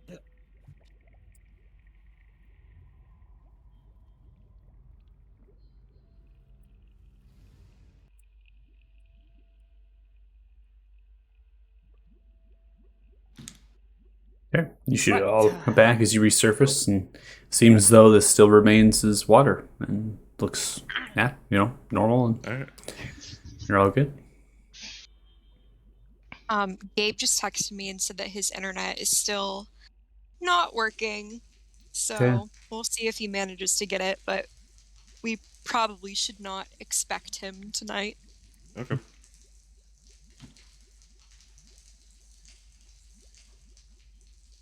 Hopefully, Sage, you get back on this map eventually, but you know what it looks like, so. Yeah. But I'm gonna get out of the water, or at least like put my head above it so we can talk. I at least want to look to see if we're going to get ambushed in there. Because he very likely knows we're coming, and we already know he's a smart guy, so having a step ahead is obviously not a bad thing. And I'm going to start ritual casting divination to try and see any sneak attacks or any sneaky moves he's gonna pull on us when we show up. Where is it? I'm gonna sit on the edge of the pool of water. I'm gonna go to Maestro. Asked to take a look at the Bannerberry thing. I mean, Yeah, I'm try something. invisible, but yeah, I can go. The puppet invisible. The puppet is not invisible. Then They're I just assume standing someone near it. Little Psycho. puppet. Coming into your mind.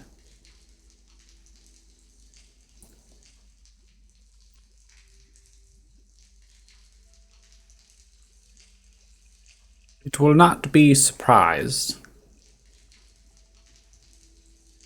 but it does not expect you to be successful.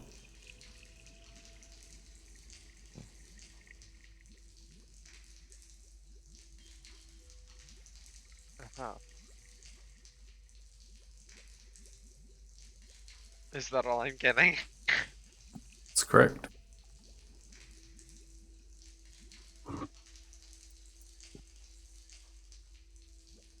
Well, I don't like our odds here.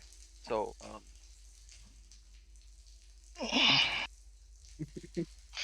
and I'm gonna look at Ferox. All I really got from that is that we aren't going to be successful if we do that. So, we need either a different approach or to go back and do this another time. It stated it. Rugash. It. The dragon doesn't think that. He doesn't think Rugash does not believe you to be successful in the current path that you have chosen. I was like, why would it tell me that I'm gonna die here? Okay, rewinding time one more time. And that's all I got, right? No, That's it. like, It will not be surprised, but it also does not believe you to be successful on this path.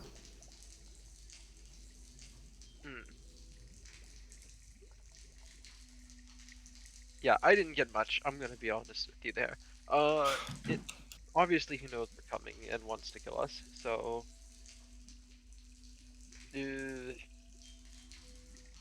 Micah seems a little put off by it. I mean,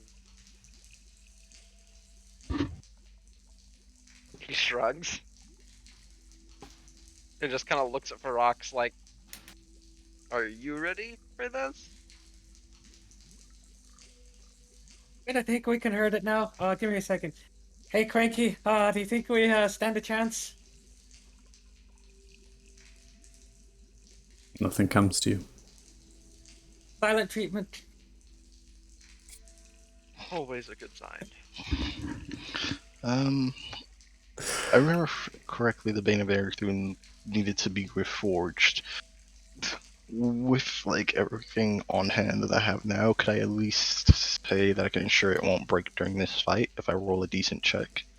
No. Okay. Right. Cool.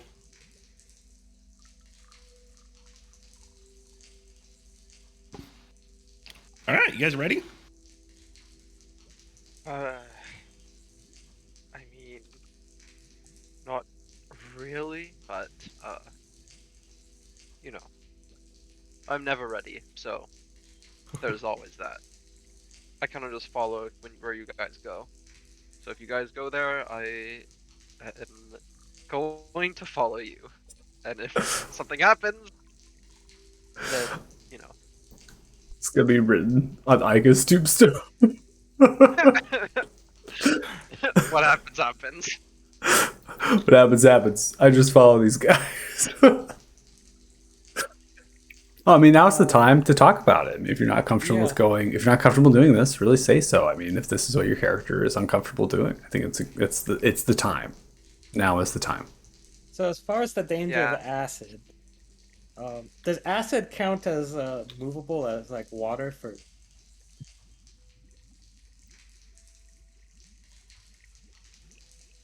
Like if you wanted to move the direction of it, does it count as water? So you can. It is a liquid. It is a type of liquid. If I was going to relate it into my science, I would tell you it is water. But in the actual rules as written, acid is not water. So it's unable to be shaped in the way that you're interpreting.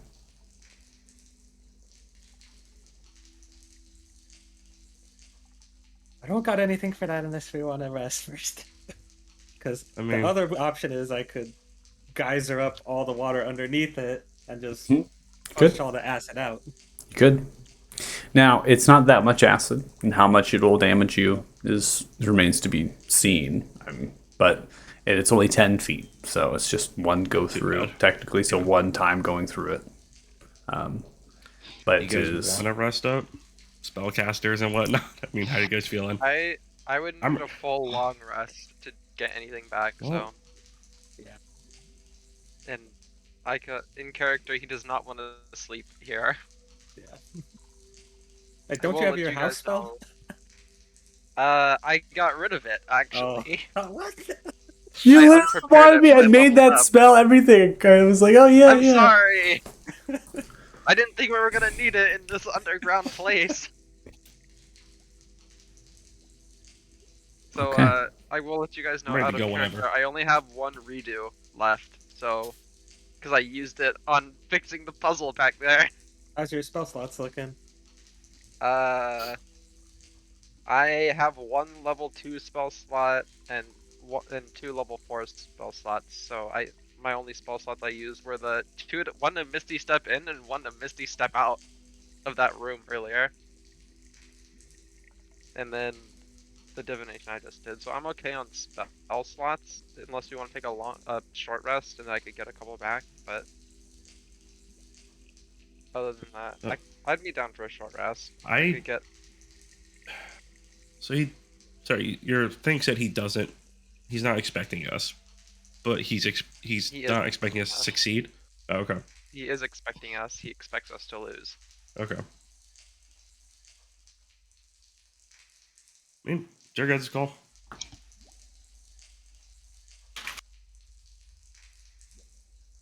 You guys need to I- regenerate some shit or not, whatever. I still don't know exactly what happened to Tenzin back there, but if I'm being completely honest, it does make me a bit wary about confronting this dragon in his lair.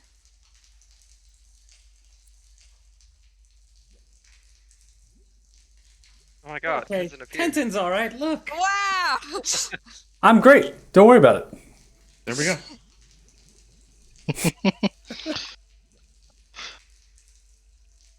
I mean, we saw what happened the first time we tried to fight this thing. Has anything actually changed? Yeah, he's mortal now. We have the stone, the full stone. No, that's a good That's point. a pretty big change. I wasn't there for the first dragon battle, but Neither was I. is there anything in particular that me and Tenzin and Maestro should know? We'll Don't get Does be that. it- clustered up inside of a big hole, in front of his mouth. It's not good. Basically that. Don't get hurt is what we're saying. Don't Don't miss be when you stupid. attack. Do you think my weapons can damage it? Because they're not magical, or... Sure. Why not? Okay, I guess it bleeds like anything else. Yeah. I mean, if you guys think that we can handle this, then I'll be right behind you.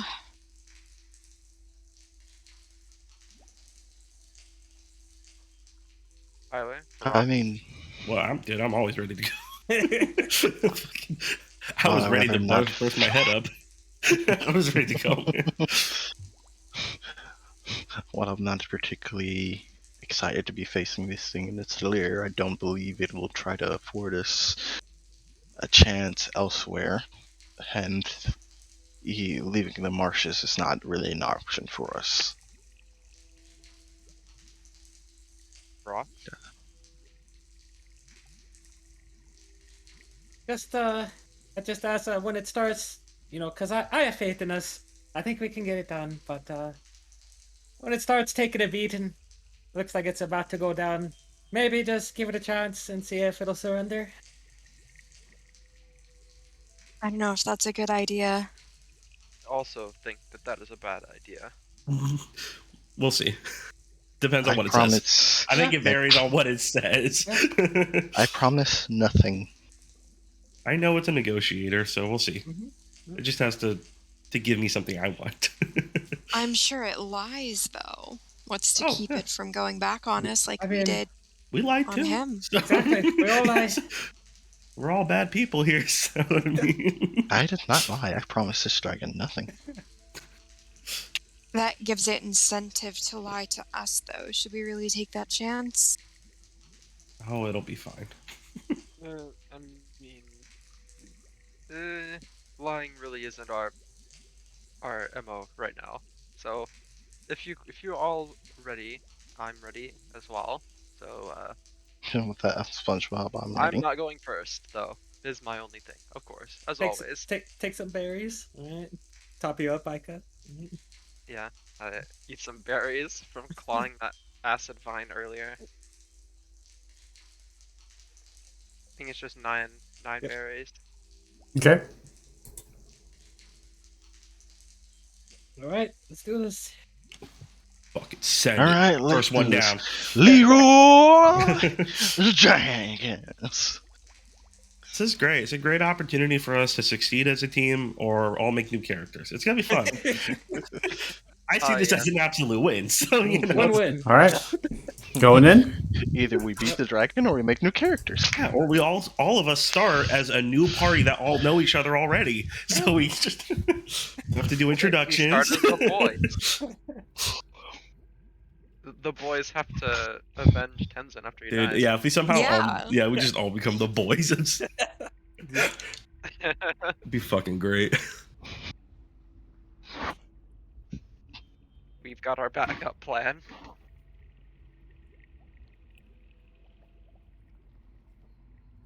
Not even joking. If we ever have a TPK, we have to play the boys. Like we've Oh yeah. made that commitment now. No, we train them. You know, those are the only people we've actually like really spent enough time with to actually get a connection. Like, Our souls are gonna like have to enter them because they have to suddenly become level 9. Unless we They've just been restart. training. They've been training for this moment.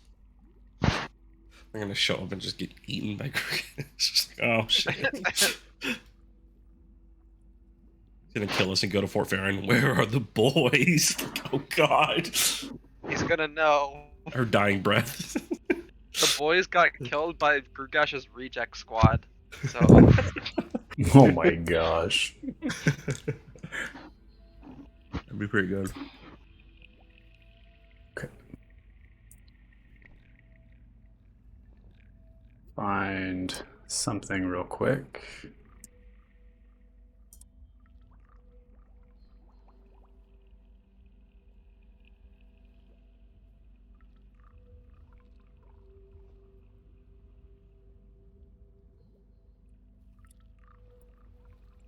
Okay.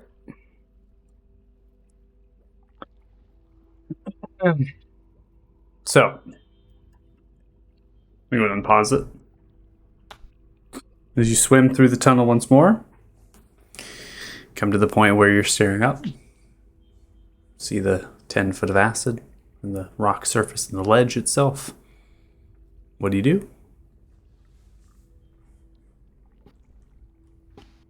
I'll swim up. Okay. Swim up and get up. Okay. I guess I'm swimming up as well. As you swim through, take 7 points of acid damage. Get up on the rock, climbing up. Owie. Move your tokens freely at this point. Okay. Yeah. I will also swim up, take the acid damage.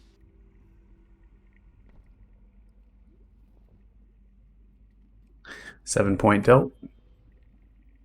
Tenzin as well. And Trisha as well. As you go through the acid, it burns and singes just a little bit. Mix across your flesh, just a tinge. Getting onto the kind of black rock. I'm going to go ahead and give a description of what you're seeing. The walls are covered with prickly vine, thorns, and flowers. There are 4 cavern pillars. Hold on, that's wrong there. Give me 1 second. That like cycled through to a completely different note. Okay.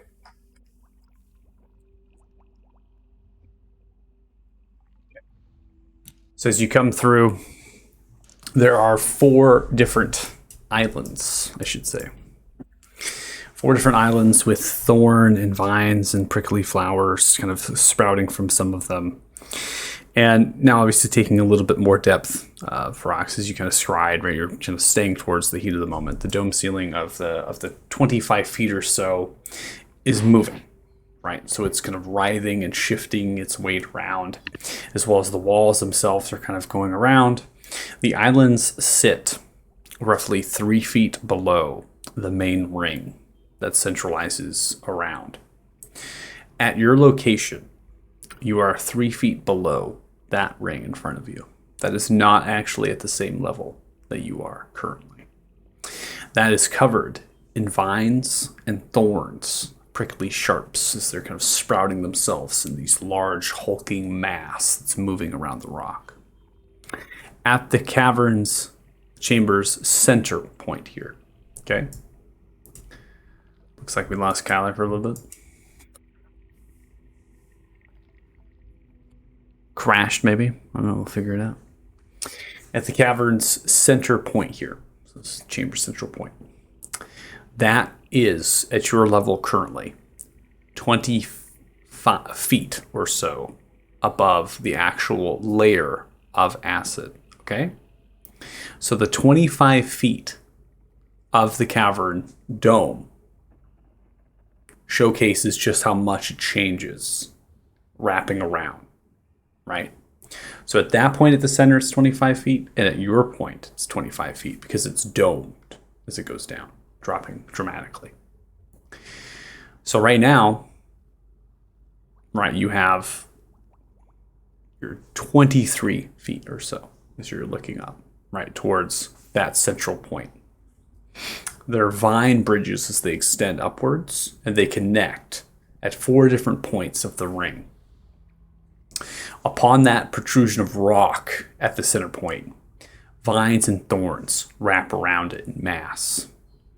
But there is a bunch of it that is just kind of moving and writhing, almost like a ball at its center point, and it kind of hugs it.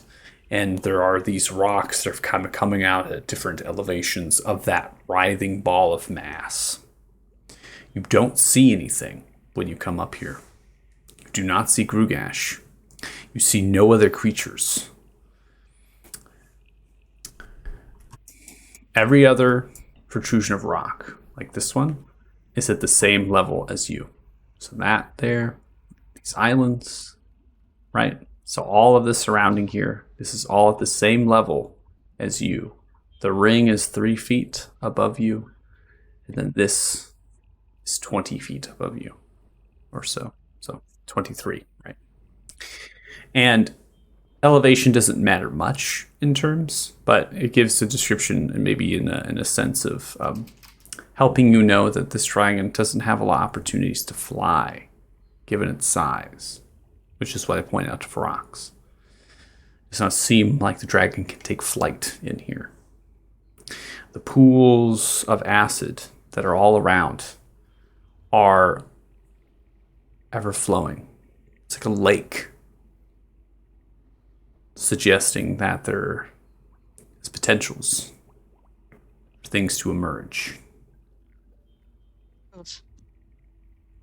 Don't like Okay. that.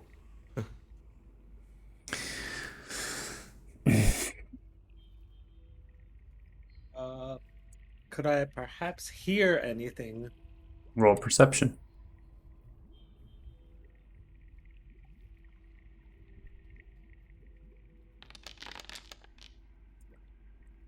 30. As you begin to listen, the ball of mass of vines and thorns begins to break apart just for a little bit and almost recedes and begins to pull back. And you see emerging themselves from the ball, the central part of the layer, staring and looking directly towards you as you all have surfaced here. As it stretches and looks down towards you. Deep-socketed eyes, broad nasal openings. This near 100 to 110 great black worm's face resembles a skull. Its curving, segmented horns are bone-colored near the base and darkened to dead black at the tips. The flesh around its horns and cheekbones is somewhat deteriorated, as though its face was ate by acid.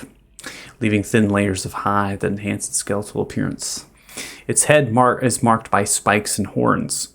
Its tongue is flat with a forked tip, drooling slime, whose acidic scent adds to the dragon's reek of rotting vegetation and foul water.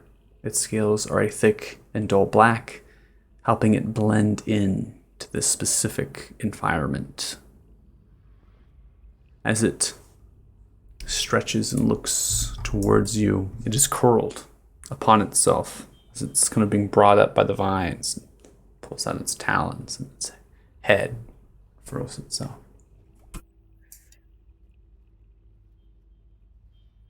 Stretches and looks directly towards you.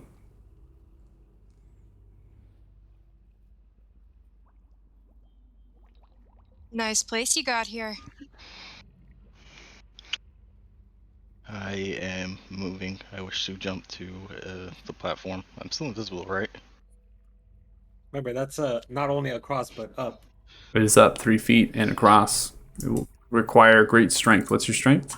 11? You will have to make an athletics check to be able to make this jump. Okay. Would I be able to make it with a strength of 16?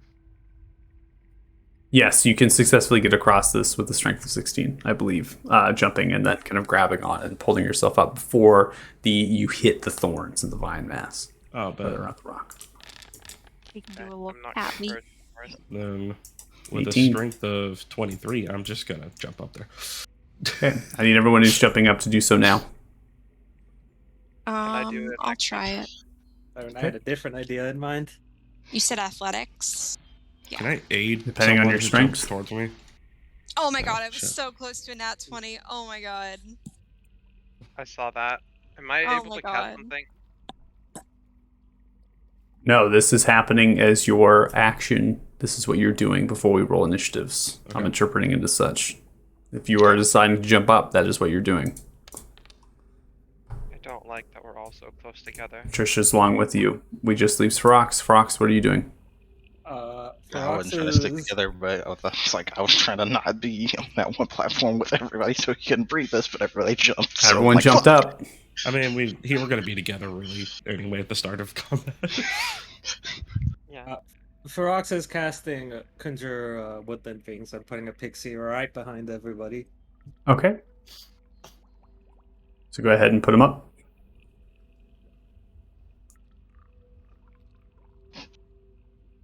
Was the dragon like immediately hostile?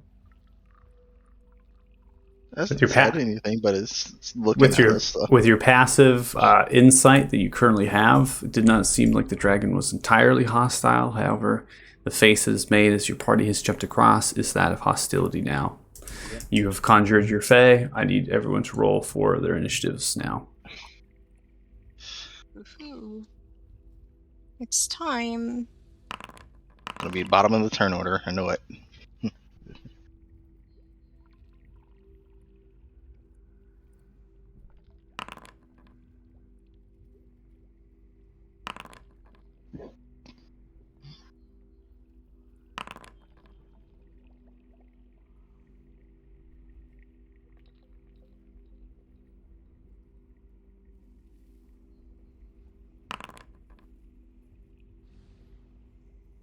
Tens got a negative value? It's not even possible. It's tens and stacks. Oh, it's definitely not possible. I'm after reroll Tenzin's initiative. That did not work.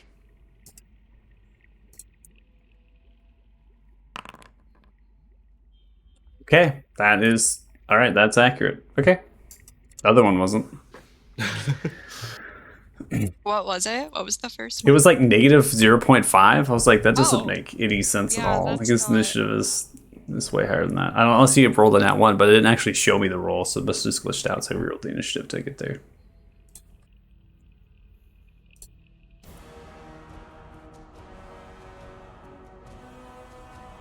Rocks, you're up. Round 1.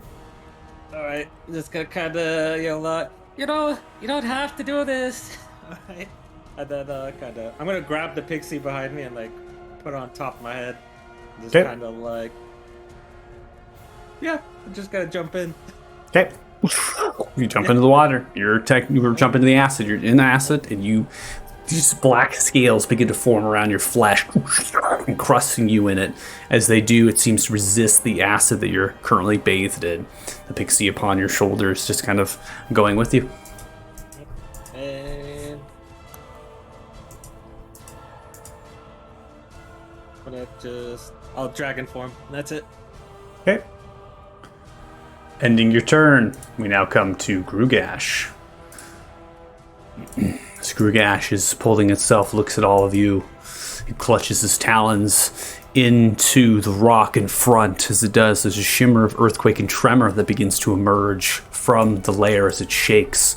As the acid explodes upwards at a massive velocity, I need everyone to make Constitution saving throws as waterfalls and droplets of acid begin to rain from the air.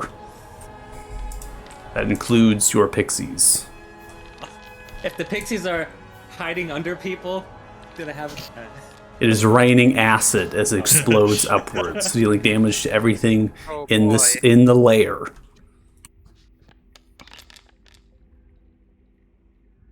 Well, I mean, if I Kyler's gonna watch save, everyone dissolve. is this a save to have resistance damage? Because any damage will just poof. This is a save to have resistance damage. So they're just poofed then. Okay, there it is. You'll no longer be concentrating on that spell then.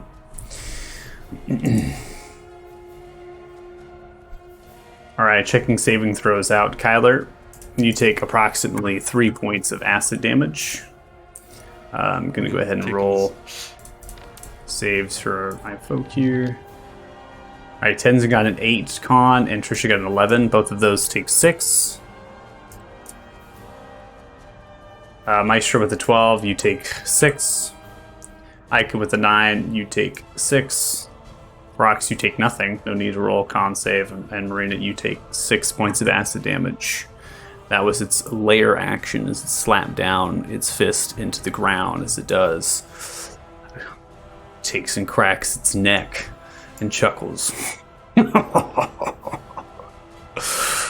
Oh, as it falls backwards, lifting its back, kind of falls into the central part of the pool that's in the center of the actual mound as the vines begin to curl around it, and it disappears with a large splash. It ends its turn.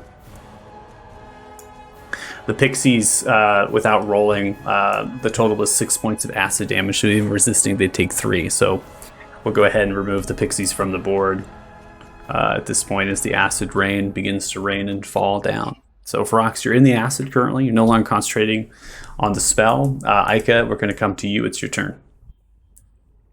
Okay. I'm going to cast this one. And it says that I can join walls like 10 by 10. Yeah, this is where I'm going to want you to probably do the draw tool instead of the template. Yeah, and I think that using the draw tool, so right click away from the template. If you right click, it'll disassociate the template. And using the pen tool is actually just freehand drawing. It's going to be the easiest way to put this onto the map if you're doing 10 by 10 like kind of platforms.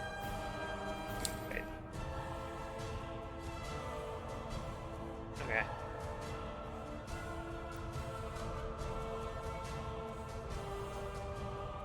So we're gonna do like here. I think I'm gonna have him step up. Actually, if I can have him do that. And then I'll have back to the freehand tool. Like that, and like have it on top of them as well.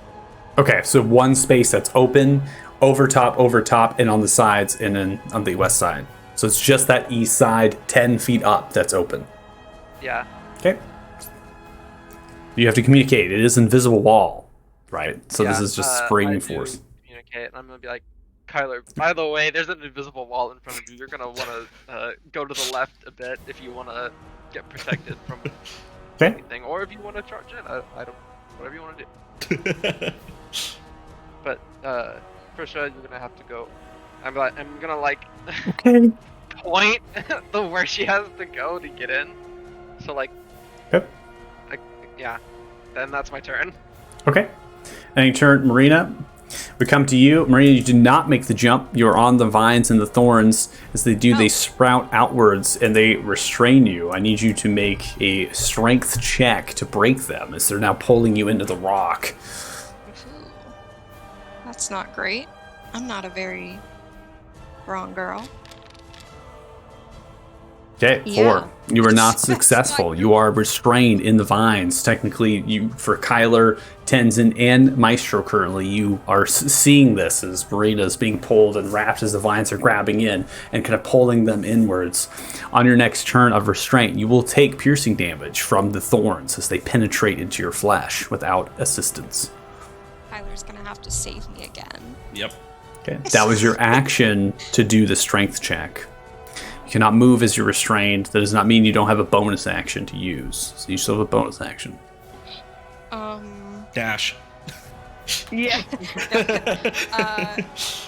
Hi. No, I'm good. I think I don't think Okay. I can really do anything. Okay. We're going to end your turn there then. Kyler, you're up.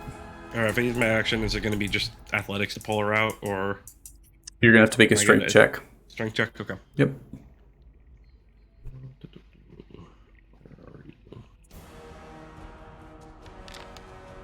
Tyler and Marina have developed a weird dynamic. Kyler, 9. You I were love not it. successful as you reach down and try to grab and begin to pull and do the best you can. It's not successful.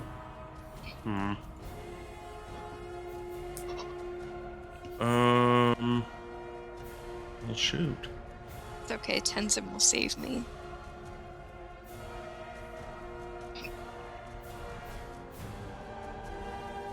Shoot, I don't think I have anything that actually can help. It's okay. Go do your own thing. Yeah, I be might fine. have to. It's good. I'll be fine. I have a Tenzin. Yeah, hopefully we can get you out. All right. I'm gonna pat Tenzin on the back, like you're up, buddy, and I'm gonna actually cross over past Trisha here. And then I feel like he might be going after Ferox, so I'm gonna kind of hang out over here. Okay. That on my turn. All right, ending turn. We now come to Trisha. Trisha is going to cast Barkskin on herself.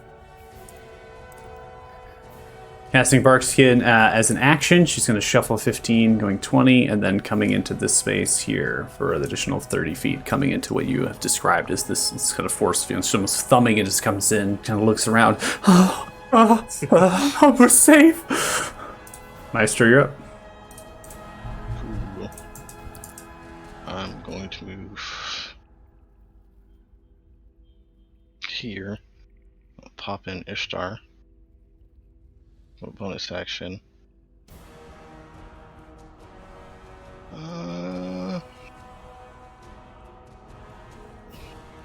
Yeah, why not? Just to have her actually be in the fight. See if Ishtar can't pull her up, so it's a strength check, right? Correct.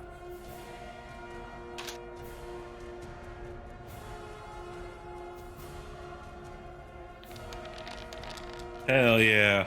All right. No longer restrained as you're pulled, and you are brought up and put you to the left of Hell Tenzin. yeah. Alright. Bonus action, I am still invisible. Wait, me? I got. Yes. Oh, thank you. Correct. Ishtar Ishtar pulled you up. pulled you up. Thank you. Alright, Nice. how many did I move? I'll stay here. I'll stay where I am. I'm invisible. I shouldn't get blasted. No, I'm not. I'm actually going to move one more step here. And that's it for now. Okay. Come to Tenzin. Tenzin is going to do what Tenzin does best. Tenzin is going, anger. But if rages, Tenzin doesn't have anything to hit right now, which might Yeah. pose a problem. Not anger yet. Not anger yet. Oh, I don't know. No, anger. Definitely anger. That's exactly what Tenzin would do. Tenzin would not care and just rage. So let's just do it. Yeah. We're going to rage on, get the effect going. And then Tenzin is probably going to be sticking by you, Marina, so moving 5 feet here, an additional 5 coming to the side, probably ducking in just here to the edge, just raging and kind of staying within your space, Marina. It seems what Tenzin tends to do. Yeah. Stay alongside with you, but paying attention That to is Kyler what as he Kyler's does. rotating away. Yeah, what's up? Is he wild surging? Yeah, I'm going to roll from the table here just a second after I do the movement. So I'm curious to see what it's going to be. Me too. I was like, is he coming in here with a bunch of tendrils around him? That'd be great.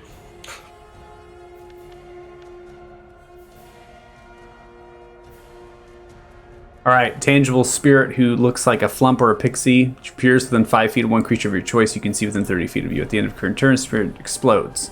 Unfortunately, this is not going to be any creature, so I'm just going to say it doesn't happen on this time. But hey, you know what? On each of your turns as bonus action, you can resummon it, so that might come in handy later.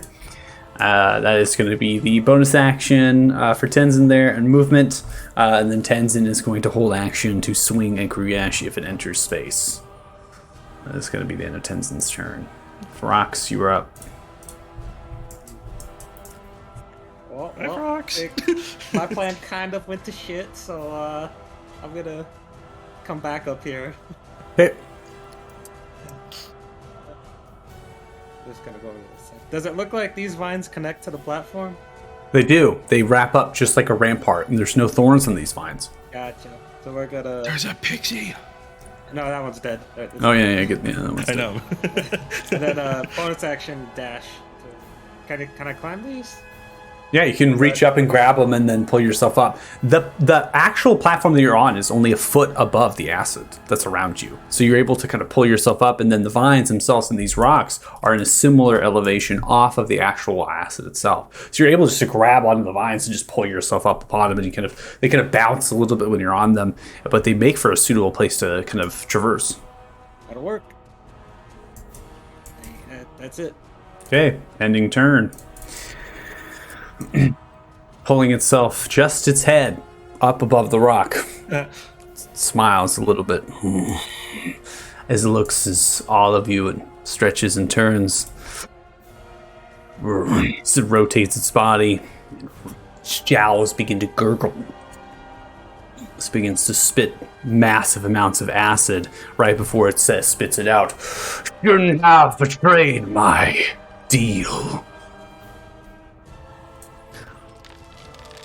Fires out Oh, that's acid not a breath, night. aim towards Kyler, directly at his face. No, Kyler. I'm Gucci, baby. I love Kyler so much. Okay, Kyler, with a Yes, dexterity saving throw of a 19. That is a failure. Okay. Oh, well, In total, you take 63 points of acid damage as it smashes into you, direct blast. As it laughs. Now I'm going to eat you. As it ducks his head back down, splashing into the acid. A little bit angered and upset. Just a little bit faint in the voice. You betrayed the deal. Ika, you're up. I don't like that very much. Am I able to tell how far it went into the acid? You're not at this angle. You know not how far that pool downs. You know it splashed into acid. As far as underneath you, can it get underneath the ring? Can it go into acid? It's difficult to tell. This is not cool.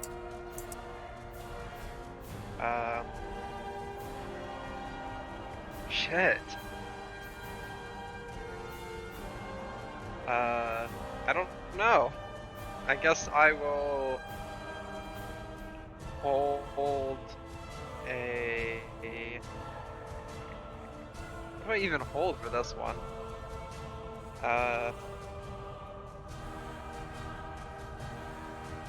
You could hold for when he emerges, maybe. Yeah, but I can't shoot past my thing unless I get out of it, Yeah. which is unfortunate.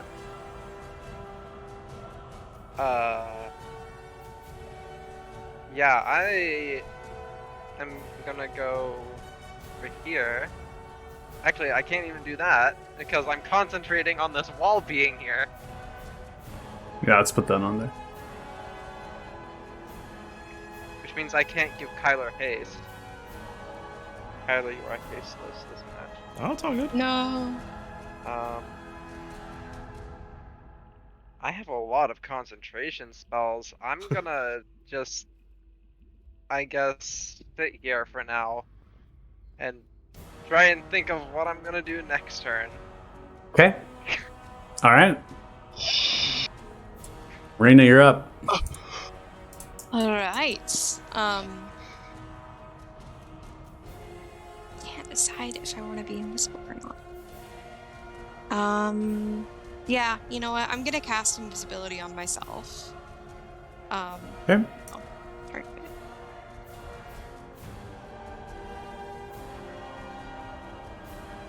There we go. And then I'm going to bonus action dash. I'm gonna Okay. go. Let's see. Here we go. And that is my turn for the moment. All right, Kyler, you're up. Wait. We'll keep on moving. We'll might as well use it now, but use the second wind. Okay. Nice. You have 11 hit points. Nice. Alright. And I'll hold a attack if Casey gets in my range. Okay. All right, we come to Trisha. Trisha is going to step out of the space, doing 10 feet, and is going to be holding action to cast Lightning Bolt if it reveals its head from its space. Maestro, you're up. Okay. Let's see. I can move here. Okay. I can move essentially not to close to Marina here, and let's see. I'm going to use a bonus action for this, and I'm also going to have it take the dodge action. Okay. So you're going to overcharge and then use dodge action? Yes. Okay. So we'll have next skill check, saving throw ability check against advantage till the start of your turn. After the roll occurs, regardless of its success, you'll have to roll a d6. 1 or a 2, it'll be overcharged and stunned. Okay. Mm-hmm. So it's going to be end of your turn? Yes. All right. We're going to come to Tenzin. Tenzin now, Marina, you've gone invisible, doesn't see you. Tenzin, typical fashion, I'm going to say just charges up and runs.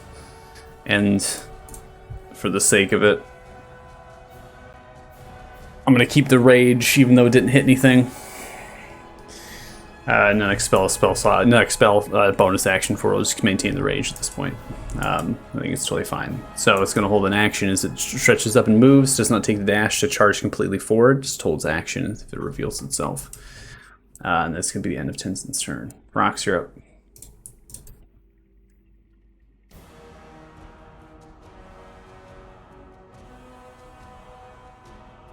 Let's go. 3 feet. Let's go, Okay. let's go. I'll move him a little bit further. He's there.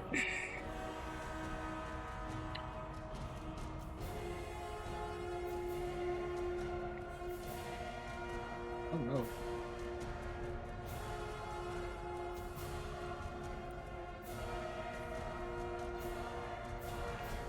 I just gotta like perception check, I guess, to try and tell where he's coming from next.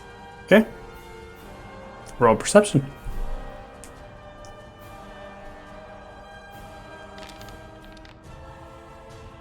$32. It seems as though from the movement and sounds of shifting of water and different things, it sounds like it's still in the same location that it was before. It's just seems to be submerged. I'll point that out to the group. Okay. That's it. All right, ending turn. Revealing itself as it pops its head out, triggering Trisha's lightning bolts. I'm going to aim it just so it doesn't target. It is aimed directly towards Grugash, but I'm going to aim it so you don't have to roll saving throws. It's aiming directly kind of into the air. That is going to be a failure. Grugash takes 30 points of lightning damage as it strikes through. It's a large, thunderous kind of crash. Grugash is going to kind of step forward just a little bit. It's going to go ahead and trigger Tenzin's here. So I'm going to give Tenzin an attack with the flail. That's going to be a 15, which misses. And I believe they have an extra attack. Nope. They do. Okay, swing with the flail once more.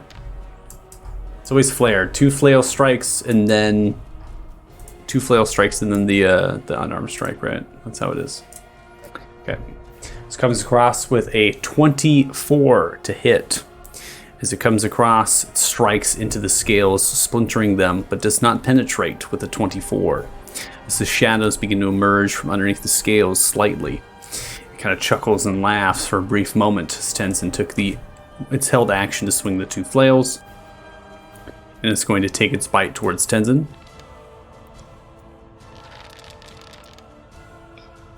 Okay. Tenzin is hit for 34 points of piercing and acid damage as the bite comes through. It's going to be resisted down to 22 total. And then it's going to be lining up its claw out towards Ishtar with the reach. 22 hits Ishtar. That deals a total of 24 points of slashing and acid damage as it strikes through. It's then going to raise its head upwards and yell frighteningly as it roars up into the air, letting out this massive draconic roar up into the vibrating the very foundations of this space.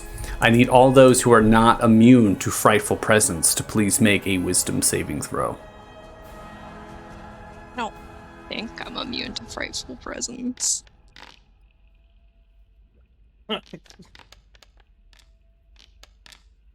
Oh wait, crap, that was a check, not a saving throw. Ishtar technically is immune to this condition, so there's no need for Ishtar to roll. Yeah. Dude, I swear, if I fail because I didn't roll a nat 20 like you two sons of bitches, I swear to God, Hey, man. we have dragon experience, okay? But a 19 is still good. I'm gonna be mad if that doesn't pass.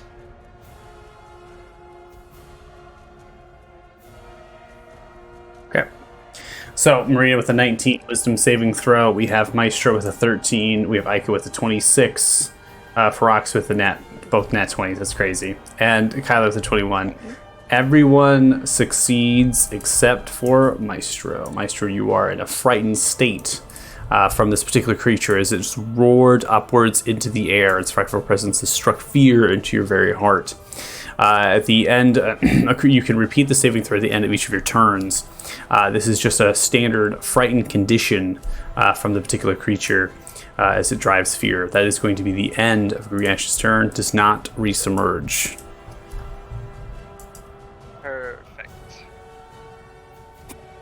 Perfect. I've been waiting. Get that motherfucker. I will cast a light ball at fourth ball. Okay. Just like not hitting anyone. Yeah, you can aim it so it doesn't hit. There's a massive space, yeah. Alright, 26 points of lightning damage. You see Grugash ducks really fast, moving and slithering as the shadow kind of emerges in similar fashion to the Nightwing. You only takes 13 points of damage as the lightning comes through. And then I'm going back in my safe area. And that's my turn. Okay, Maria, you're up. Alright, I am still invisible. I'm gonna move. I'm gonna bonus action dash again. Get here. And I will hold an attack for if Grugash comes within my range. I doubt he will, but that is my turn. All right, ending your turn. We're going to go ahead and pause real quick. Takes a legendary action. What was your... I need you to roll... Actually, you didn't roll a stealth check, did you? Did you bonus action stealth check? No, I just cast invisibility. Go ahead and roll. Go ahead and roll a stealth check for me, please. Okie dokie. Oh my god, I cannot stop rolling. You have advantage with the stealth checks. Go ahead and roll again because you're invisible. Hey. There we go. All right, 24 is successful as it uses the legendary action to detect as it turns and looks and snaps. Smelling into the air, it doesn't seem to notice you. Kyler, you're up. All right. And then to use my action to dash. And then I will action surge. Okay. And I will now attack. Okay. Yeah. Nat 1. That's a shame. That is Nat 1! No! You come across badly swinging. Roll probability. Nothing bad happens. Just a horrible miss. You just see the Grugash swing and swing. Great weapon master on. I'll turn that off. 20. Strike against the hardened black scales of this particular creature. And as you come 27. across with a precision strike, 27 is going to land. You do 11 points of damage to this creature as you slash through to one of its kind of left against wrapped around itself. So you're striking into kind of part of its mass. It's difficult to tell. All right. My turn. All right, ending your turn. Before we get to Trisha, we come to Grugash, who's going to be taking a legendary action, swinging its tail back towards you, Kyler, as it swings wildly outwards. Almost in retaliation to the strike. 26 hits. That's right. That is 8 points of bludgeoning damage to you as it comes crashing across, kind of nicking you probably just a little bit as you're able to get out most of the way as it comes back around, curling its body back once more. Trisha's turn. Fortunately, Trisha cannot do Call Lightning in this space. There's not actually enough space or volume within the ceiling height is too low. Trisha is going to be trying to throw out a fog cloud.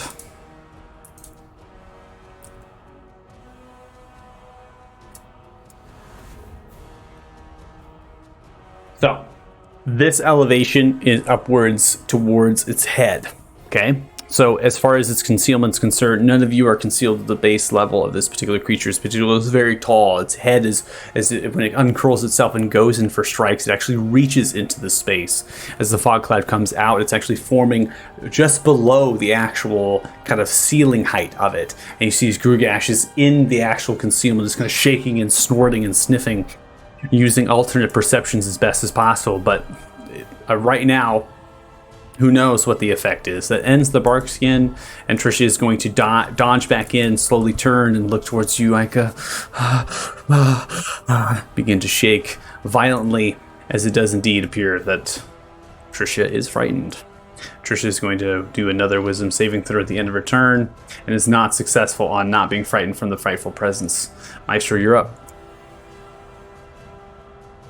So yeah, I'm afraid and everything, but I'm also invisible. Since I'm not actually the one attacking, I make Ishtar attack. She doesn't have the disadvantage, right? Correct. If you're using your action through, will not have the frightened condition. Cool. Make sure. So I should roll a d6 because it's at the end of my turn. Or It's at the start of your turn. The start of your turn. Start of my turn. Sweet Jesus.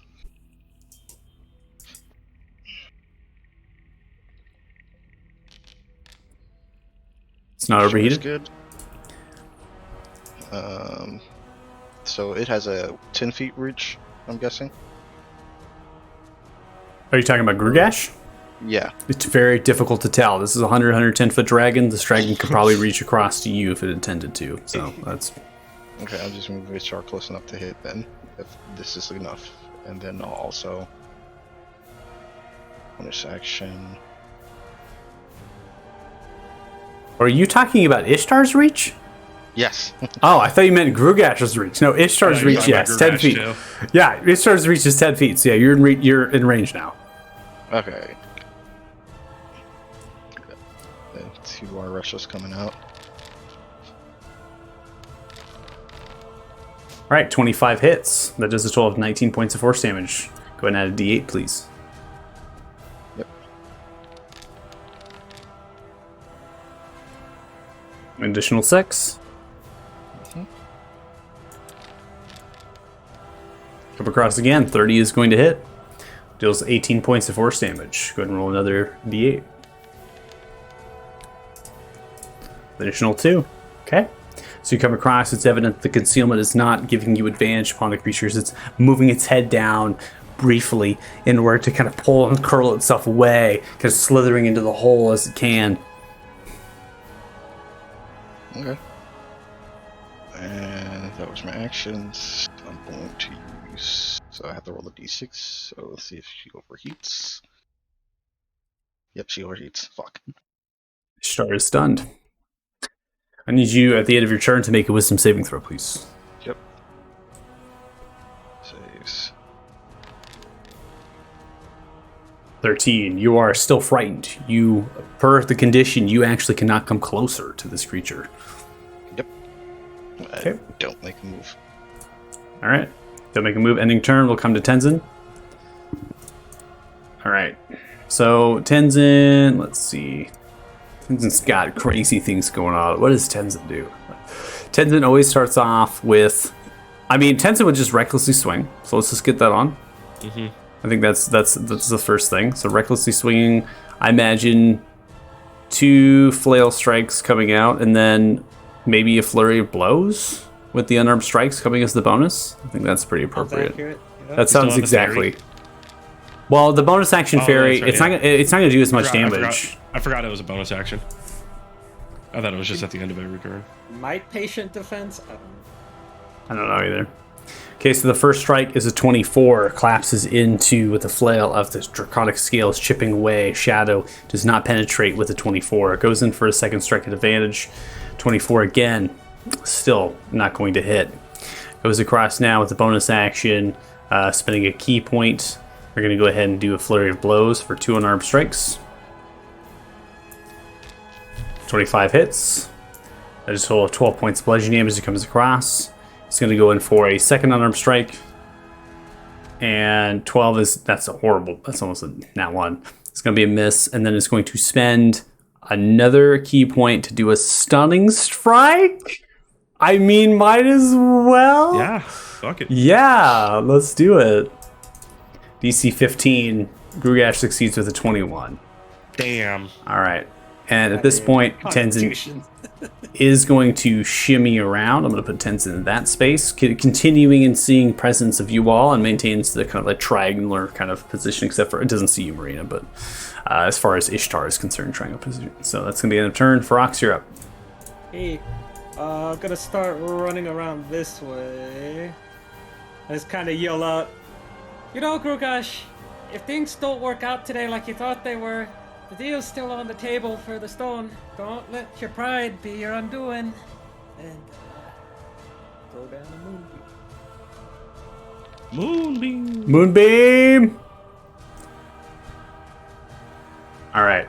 So we'll hold 2 until the start of its turn, which is coming up. And then we'll shoot it. What is it? That does not hit. I love how far that Did went you off. did you switch forms? Because I think you took dragon form, didn't you? Switch form. Switch forms? Okay. Cool. 14 is going to be a miss. Any return? Yep. Any turn, we now come to Grugash. Grugash had failed the Constitution saving throw with an 18, takes 8 points of radiant damage, and as he takes the radiant damage, it seems as though he is vulnerable to this type of damage. Takes 16 points instead as it hits into with the moonbeam. It's going to growl from it, dipping head down underneath the fog cloud as best as possible, but still is going to have disadvantage. Comes in for a bite attack towards Ishtar. That's going to be a normal strike as Ishtar is stunned. Ishtar takes a total of 36 points of piercing and acid damage. As the strike comes through, it's now going to rotate over towards you, Kyler. Comes in for a claw strike at disadvantage. That is going to be 18, which misses as stomps down to the stone as it kind of clenches and pulls itself off. Instead of using its frightful presence and its multi-attack, it is going to go in for a secondary claw attack, this time aimed towards... I'm going to roll a d4. That count as a melee attack, the claw attack? That is a melee attack. That is correct. So then I'm going to use my reaction then real quick. Okay, go ahead and use your reaction. It's fine. Bossed. Yeah. Bossed So, it. Go ahead and make the attack. Fuck it. Great Weapon Master. Full send.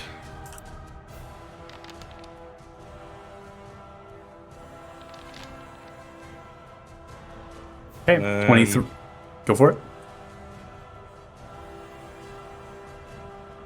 Oh, okay, never mind. I can't add the precision strike on top of that attack, can I? Yes. Or can? Oh, I can. Yeah. Okay. Yeah. I've never stacked multiple. Precision strike can be 23 stacked on any swing of the weapon, any melee weapon attack you make, which you're doing right now. 23 does 23? not hit. Okay, so then we're gonna use that bitch. 26 does hit. You do 28 points of slashing damage coming across. It's at this point you see some of the shadowy energy retreating and pulling back. It's unclear what actual effect that is. And that's all I'm gonna do. Okay, unfortunately for Ishtar, I did roll a d4. Ishtar's getting hit by another claw attack no. at disadvantage. It's going to be a regular swing. That is a 32 to hit Ishtar. That is 22 points of slashing and acid damage. Ishtar is now knocked unconscious, is down, Maestro, as Ishtar takes the blow. He sees That would Grugash. activate last resort then. Okay, go ahead and fire away if that's what you're going to do. I think you can take that opportunity. It's a 20-foot radius, so you do have friends in the way. And that's entirely up to you. You don't have to necessarily do it if you don't want to. He's learned from Micah. Yeah. He's resistant to it, and he's also a monk. Uh-huh. So yeah, the 20-foot radius only includes Tenzin, right? Because That's correct. You up. listen, just for all she knows, it's just like the puppet just exploded because it got hit really hard. That's true. Okay, so you're going to see the template come out. Just do the best you can to snap on, and then I'll do 20 feet from your actual person. Yeah. I'm gonna just ignore that because Yeah, Solid then. you're good.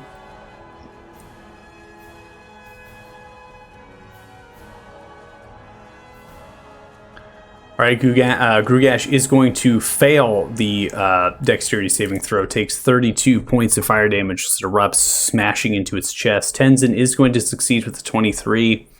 And let me go ahead and see real quick, features-wise. Don't think he's high enough level in Monk. for evasion, no. For I don't think evasion. So he, But he has succeeded. So he's going to reduce the damage on the success. to 8 because he's raging. Should be.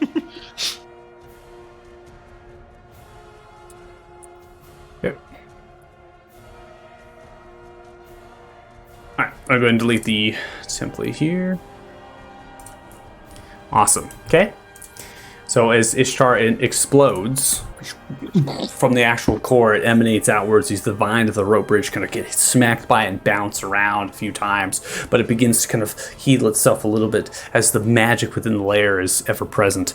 You see as Grugash takes the blow in your face and kind of curls and pulls itself back, snarls in anger, but is still alive. It's fine. It's like, surprise, motherfucker. Fine, you kill it. All right. Oh, Does not go down into the acid at this point. Is using its entire action to swing and attack. Ica, you're up. 1, 2. I'm gonna keep blasting. So anyways, it started blasting. So anyways, I started blasting. So just lay down the bolts and do the best you can, and regardless if you're hitting friends, you're aiming high enough that they're not going to actually hit your friends, so don't worry. What if I want to hit the friends, though? That's what it Good wants. enough. Uh-huh. Just gonna ignore that. Just starts down. Yeah, it's fine. It's going to keep coming at you. It's fine. I'm trying to read things, make sure of things. All right, succeeds with a 22. 40 points of lightning damage is going to reduce that to 20, but is struck by it, just kind of trying to pull itself back. Again, the consume of the fog is distracting because it's trying to move its head down and maintain its presence. And I'm gonna, you know, go back into my little area, and that's Okay. my turn. All right, Marina, you're up. So I am still invisible. That's correct. Gonna take a few more steps, I think. All right, and then I'm gonna attack. Okay. I don't get advantage. For Yes, you being do. invisible. Oh, You I do. do. Yeah, for the first strike, you'll have advantage, and then the visibility's lost. Right. And remind me what I hold down to. It should automatically give you advantage because you have the visibility condition. But if you need to hold on alt, you can. Down. 11 and 12. 20 is going to be a miss as you come across. Your rapier kind of glances and dances on the actual black scales of this dragon. It's rigid and solid, and you see the shadowness kind of come through, and it's slippery as well. It's you're striking. Damn, a 20 is a miss. That's crazy. This boy's hard to hit. Yeah, that's not great. Then yeah, I'll end my turn there. Okay, ending turn before we come to Grugash. Grugash takes a legendary action coming across with a tail strike towards you, Marina. Yeah, I saw that coming. That's a 25 to hit. Oh yeah. Marina, you take 15 points of bludgeoning damage as it comes striking across, narrowly ducking down, getting out of the way as it swings through, it smashes debris into you. Allie, you're up. You gonna half that, Marina? Yes, thank you for saying that. God, yes, please. See, Kyler always looking out. Tyler always beat a bro. I always Maybe forget that I can do that. God. Yeah, it's your reaction. Such a great Yeah. ability. Yeah. There's a reason why rogues are annoying. That's part of it. All right. We'll do normal swings now. Whoa. Oh, is that for your was woe? because- Yeah, so that's because I wanted to, because I have to announce it before I do it. I want to add to Kyler's roll. Oh. Okay. Just tell me the value after the swing. Go ahead and cut it. 3. All right, 27-3, so 30. That is going to hit 18 points of slashing damage as you come across, slicing into it. We go. Keep swinging. 27 hits. That does 19 points of slashing damage. You come across a second time, slashing back and forth, scales ripping apart, the shadowy energy emerging from Grugash, who roars up into the actual air, angered and upset. Uh-oh. That's, I'll kind of shift just a little bit over, but that's gonna end my turn. All right, we come to Trisha. Before we come to Trisha, Grugash is going to expend a legendary action and swing its tail around towards you, Kyler. As it comes back and forth, swing 24 is going to hit against you. Kyler, you take 16 points of bludgeoning damage as it comes across, striking you to the ground. 12 points. All right, so parry that. Parry a tail. Parry a tail. Parry the tail. I don't know what that happens when you parry a tail. Come to Trisha here. Trisha is going to sidestep out of the dome real quick. Is going to hold out her hands and use another lightning bolt. It's the lightning bolt party over there. This is the lightning bolt shed. Okay, Griash is going to succeed with a 24. Takes 17 points of lightning damage from the lightning bolt. Trickling away with damage. Is going to duck behind real quick. Continuing maintaining their presence within. Leading by Aika's example at current. And is going to be rolling a wisdom saving throw. Is still frightened. Maestro, you're up. Alright, that's great and all. There's no way for me to get Ishtar back up, I'm pretty sure, right? Because they're construct and I repair them over long rests. They don't gain HP back normally, so... Correct. At this point I just... Because it's the bonus action to summon them and unsummon them, I guess I would waste my bonus action to do that. Is there a way for me to take the template off the board? You're taking Ishtar off the board? Yeah. There you go. Because for now they're useless. What can I personally do at this point now is the question. I am invisible.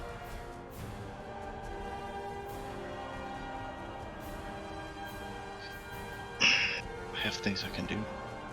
What's in my inventory though? Yeah, I don't actually have ranged options. You wanna try and be... Say what?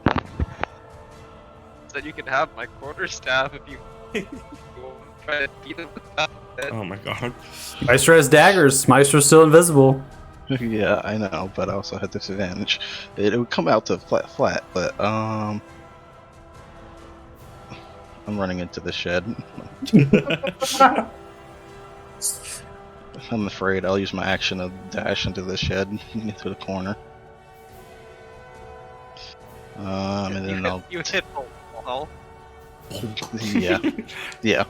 I imagine he just keeps running and just slams face first in the wall. And he's Yeah. invisible, so I just hear like a boom behind me as he hits the wall. Alright, and then the wisdom saving throw for see if I still am frightened or not. 17 wisdom saving throw. You are still frightened. Damn. Yeah, that's it. Damn. All right. Before we get to Tenzin's turn, the last legendary action comes outwards, aimed towards Tenzin with the tail strike. That's going to be an 18, which misses. Tenzin's turn. Tenzin riles up. Getting excited, Tenzin. Let's do it. Recklessly swinging. It's going to rinse and repeat. 2 flail strikes coming across. 12 for the first one is going to be a miss. Second one coming across. That is going to be a 23, which does hit. Now, 8 points of bludgeoning damage. And finishing that, we're going to go ahead and use just a bonus action for unarmed strike. 20 is going to miss. Tenzin is going to end turn. Frox, you are up. Okay, we start with one of these. Not gonna work. And then we're gonna keep moving along here. We're gonna use... We got a reaction back, so we're gonna use the next roll here. We'll add 2 to this. Which is still not gonna work. That's it. No, the rocks you rolled so low! No, 16 is not going to land. Alright, that's it. Ending turn. You see as Grugash dives into the water. Before as Grugash dives into the water, all 3 of you can take attacks for opportunity upon Grugash. Just for the hell of it, throw a great weapon master on. Oh, yeah. I'm gonna scream. Damn it. I don't think you're the only one. Worst rolls. That's all good. Hey, so 10 is going to be a miss, 11 is going to be miss. The flail strike of 22 by Tenzin is going to land. Does 11 points of damage. Good job, Tenzin. Hey. Beautiful. It also has to make its con save because of the moonbeam. Yeah, I'm going to do that right now. Oh, I totally forgot about the moonbeam. Mm-hmm. Moonbeam. Go ahead and roll damage, please. There's just so much shit right in the middle, I can't see anything. Yeah, there's a lot of stuff. Beam of light, Everything. lightning's coming in 10 and out, points smoke. of radiant damage. Even Ferox is rolling low on damage.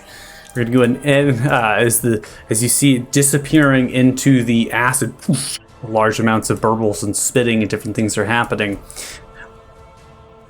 Something oh so scary begins to unfurl itself, coming out of the acid. To emerge, stomping into the ground. I don't like that. Do you think I I'm don't like not that. smart enough to realize why you keep ducking in there? As he smiles and Oh, gurgles, God. his mouth unfurling in acid do it. breath. Oof. Everyone dies. Big yike. Yeah. I think that might be a ripperoni. So Maestro, I have you at a 17. Mm-hmm. Ika, I have you at a 20. Correct? Yeah. Okay.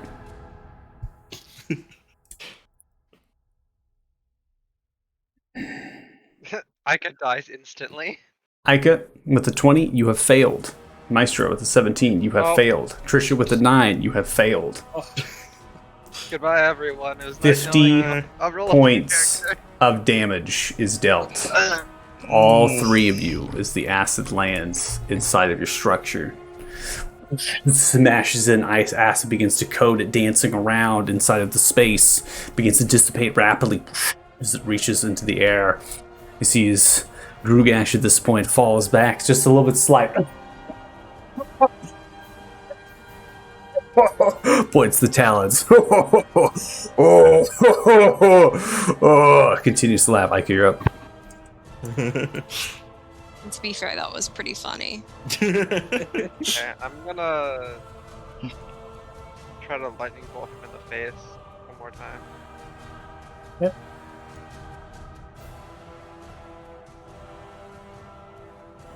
Just right in the face.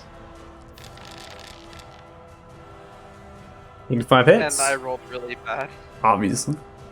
That is actually exceptionally low for a lightning bolt. Alright, that is going to be a failure. It takes a total of 25 points of lightning points damage as it strikes through with a large eruption. And I guess I'm gonna dissipate this so we're not trapped in here anymore. Okay, you're going to lose Get rid of concentration. them. I think you also lost concentration on that as well. So this is gone anyways. I rolled an 11 on my saving throw for Then yeah, concentration. it's gone. So your wall force Yeah. is gone with loss of concentration. Well, I'm gonna go in this direction and a little more, and that is it. I can't do anything else. Ripperoni. How lucky I am that did not outright kill me, because I was thinking earlier when Kyler got hit, he got hit for Oh, 63 yeah. points. I have 61 hit points, Yep. Marina, you're up. so Oh wow.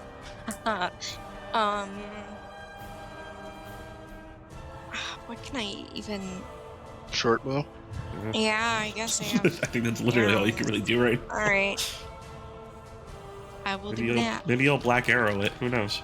Yeah. Never mind. 24 hits. Never mind. 5 points piercing damage. Zip into one of its left sides near its wing, and it goes in, disappears into the mass. Might not be very much damage, but I did something. That's good. That is, yeah. It's my turn. All right, we come to Kyler. Oh boy. This is. Oh boy, this is hurting.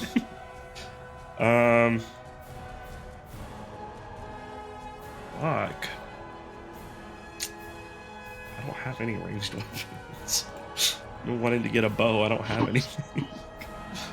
rest in peace the javelins from earlier in the I know. campaign.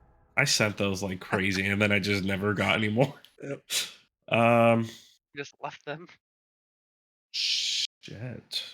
I guess actually instead of moving right there for my last 5, I'll hang out in front of where he is, and I'll hold an action to attack if he dives back in, comes up. Okay. Anywhere near me, I guess. Okay. All right, come to Trisha. God, she's upset.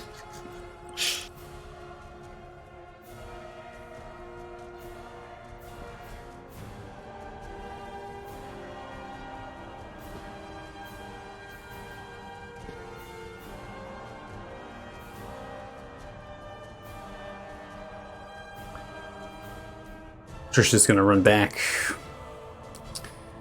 moving about 30 feet. Just kind of stretching and looking back. She looks upon herself. Cast Cure Wounds. Covers 10 points of HP on herself. Looks around. You're overcoming the face. It's just blindly running away from Grugash at this point. It's gonna be the end of her turn. Rolls a wisdom saving throw. Still frightened. Maestro, you're up.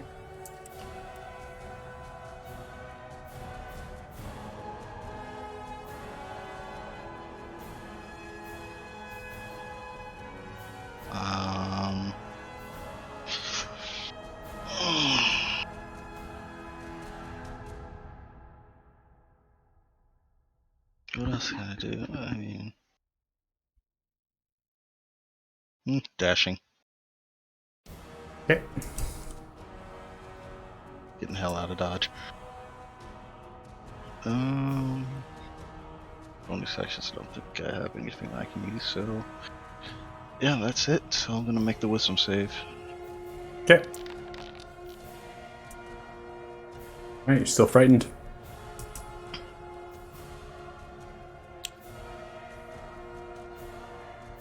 Ending turn there. Come to Tenzin. What we got in the books? What we got in the books, Tenzin?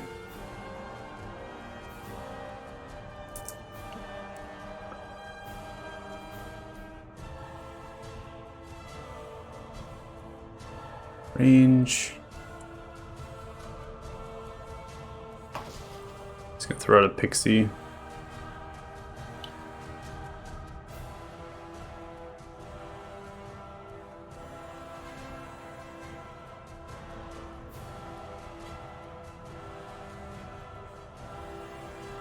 Tenzin does not have a ranged weapon. What's going on with that? Alright, well, it moves, movement speed, so it's action, then throws down this is a bonus action, the Intangible Spirit. I'm gonna go ahead and have Tenzin in turn. Rock's you're up. Moving the moonbeam right there. Should be in his space. Okay. And I'm actually gonna go this way in an attempt to try and cut it off from chasing people and throw down.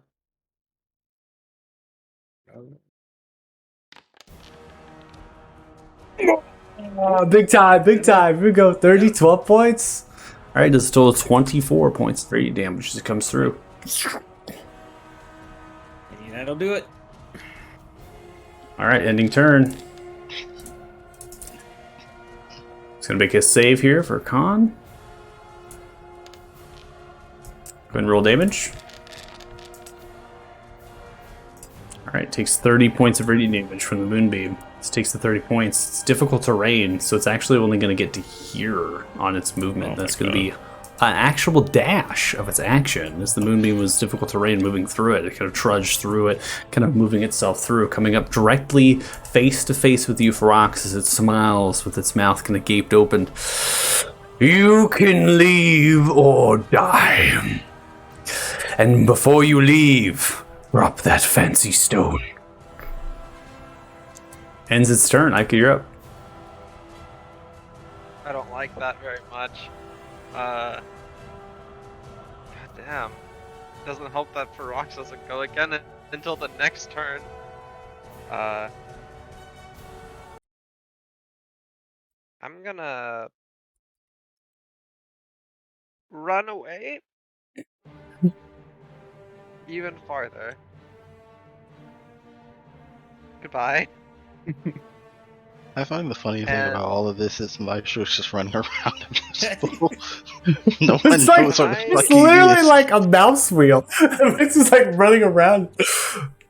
It's great. I have a couple options here. Actually, how far is this?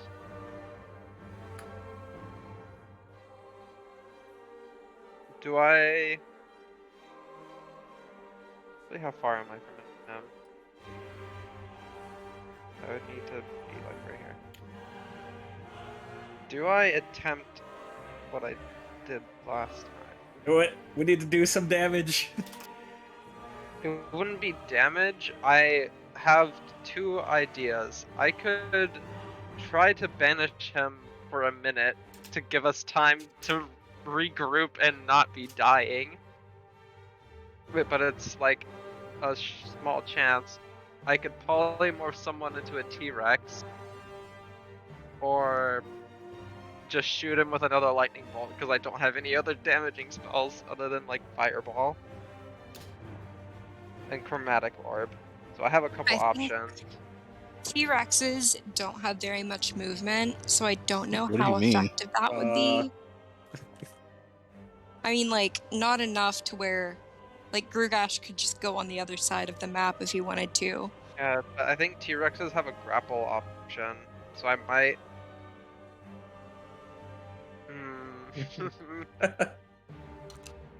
Kyler, buddy, would you like to be a T-Rex? I think that's what I'm gonna do here. I think that's my move. Because if he could grapple Grugash, that would be really good for us right now. You could make I'm gonna- Ferox a T-Rex. I need you to roll an intelligence check. Uh-oh. Okay, I'm gonna do that.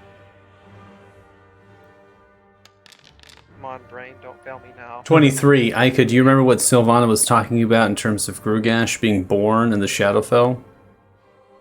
Yes, I do.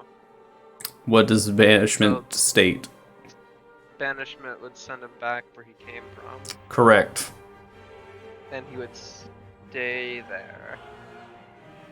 It'll be it can't come back. Oh. That would be incredibly useful. I mean, I can try. That's like my last resort. I have one spell slot, and I can either use it on polymorph or I could use it on banishment. And It's up to you. I'm just giving you the information. I think that you need to make the decision of knowing it has really high saving throws, and if you want to take that chance, take the chance. If not, then go for the polymorph. A good chance, though. Fuck it. I'm gonna send it. And You can maybe do this. the dice gods will save me. You can do this. All right. So, it is going to fail, but it is going to take a legendary resistance. That's As it uses its legendary resistance, shields itself from the banishment. But as you casted the spell, something was banished. Oh. It's not Grugash, but something that was imbued into Grugash. And as that happens, it is unclear as far as the effect. All you know is that the dragon begins to roar of its own kind of disgust, and it begins to kind of writhe, and the shadows that was inherited to it are no more. Oh. Get that motherfucker! I'm going to be adjusting HP. You will see numbers beginning to change. Oh.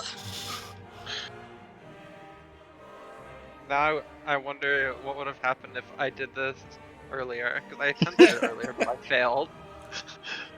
Because when we first met him, or when we had that thing, I tried to banish him, and it failed. right, because he still had the other thing protecting him. Yeah. All right, Ika. And I can't really do anything else, so that is going to be my turn. Okay, Marina, you're up. I'm just gonna shoot him again. 20 hits. Oh, okay. There's 9 points of piercing damage to come through, going into the scales. Okay. That is my turn. All right, Kyler. Excuse me. Can I wait? You Christopher can Rox sneak is in front attack. of him. Ferox is in Oh, melee range, yes. so go ahead and attack on Yes. your sneak attack. Before we get to Caller's turn. Alright, 12 points of sneak attack. We're going to attack that on. Before we get to Caller's turn, Grugash is going to take a legendary action and swing its tail. Looking directly towards you, Ferox, it swings its tail at Trisha. No. With a Leave our reach. daughter alone. Stretching around with its tail, 27 does indeed hit. Trisha is down, smashes into the ground. That was a nice trick, it was. Smiles, stares directly towards Aika. Perhaps you'll leave now that your friend is dead, or is dying, and will need your help soon. And I will live another day. Kyler, it's you. Bring me that ass, boy.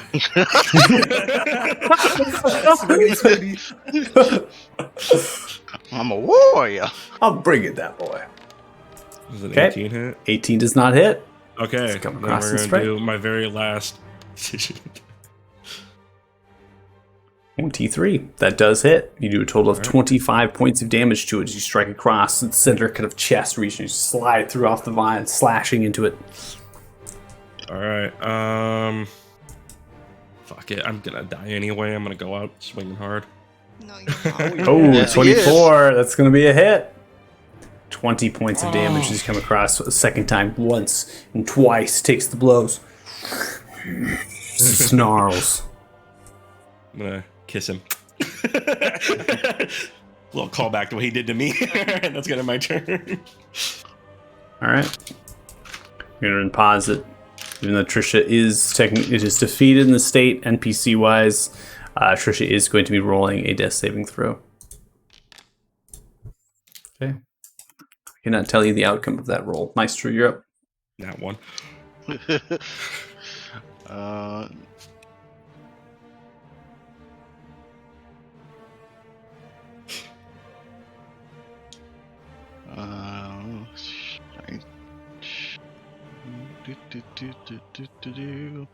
I have no idea what I can do.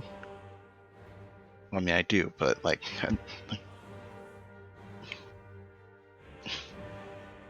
well, I'll just no,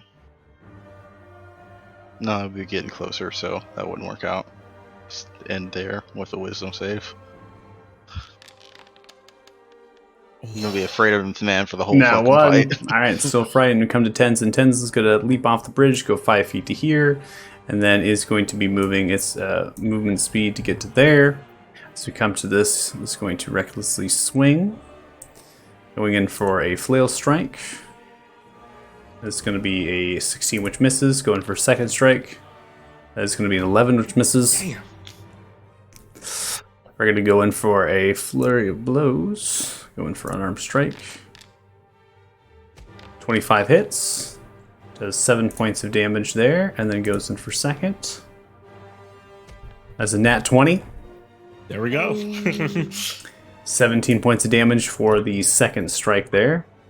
And then it's going to use the bonus action to move the little bit of the wild, kind of the spirit as the bonus action, getting it right up there for the surge. Right up the bungo. Uh-huh.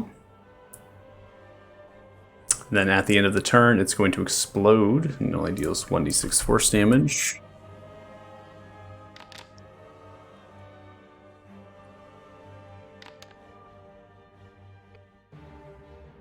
It's 5 points of force damage as the little pixie spirit explodes right on its ass. Ferox, you're up. Wouldn't it be Round great if Sal 7. killed him? Yeah, tell him that. Takes Ass him to the explosion. ass. Right, yeah. Takes him to the ass. He goes to see, what is it, Edric or Edrin in the afterlife. Well, how'd you Ethan. die? I don't want to talk about it. Fucking pixie on my ass. We're gonna like circle around up here, just kind of like shield up, just looking at him. Be like, look around you, Grogosh. Listen to reason. Even you know you're not gonna win this day. And then looking back, gonna cast a healing. Healing word? Healing word. Yep. Yep. On Trisha, Okay. just so he sees her getting up. And then, Hopefully. if you won't listen to reason, then I'll not try and knock some sense into you. And I'm gonna move the moonbeam and just try and right here on top of his head. Okay. That's it. Go ahead and healing word. Go ahead and target, and then you can cast that to give some health. Should still work even though they're defeated.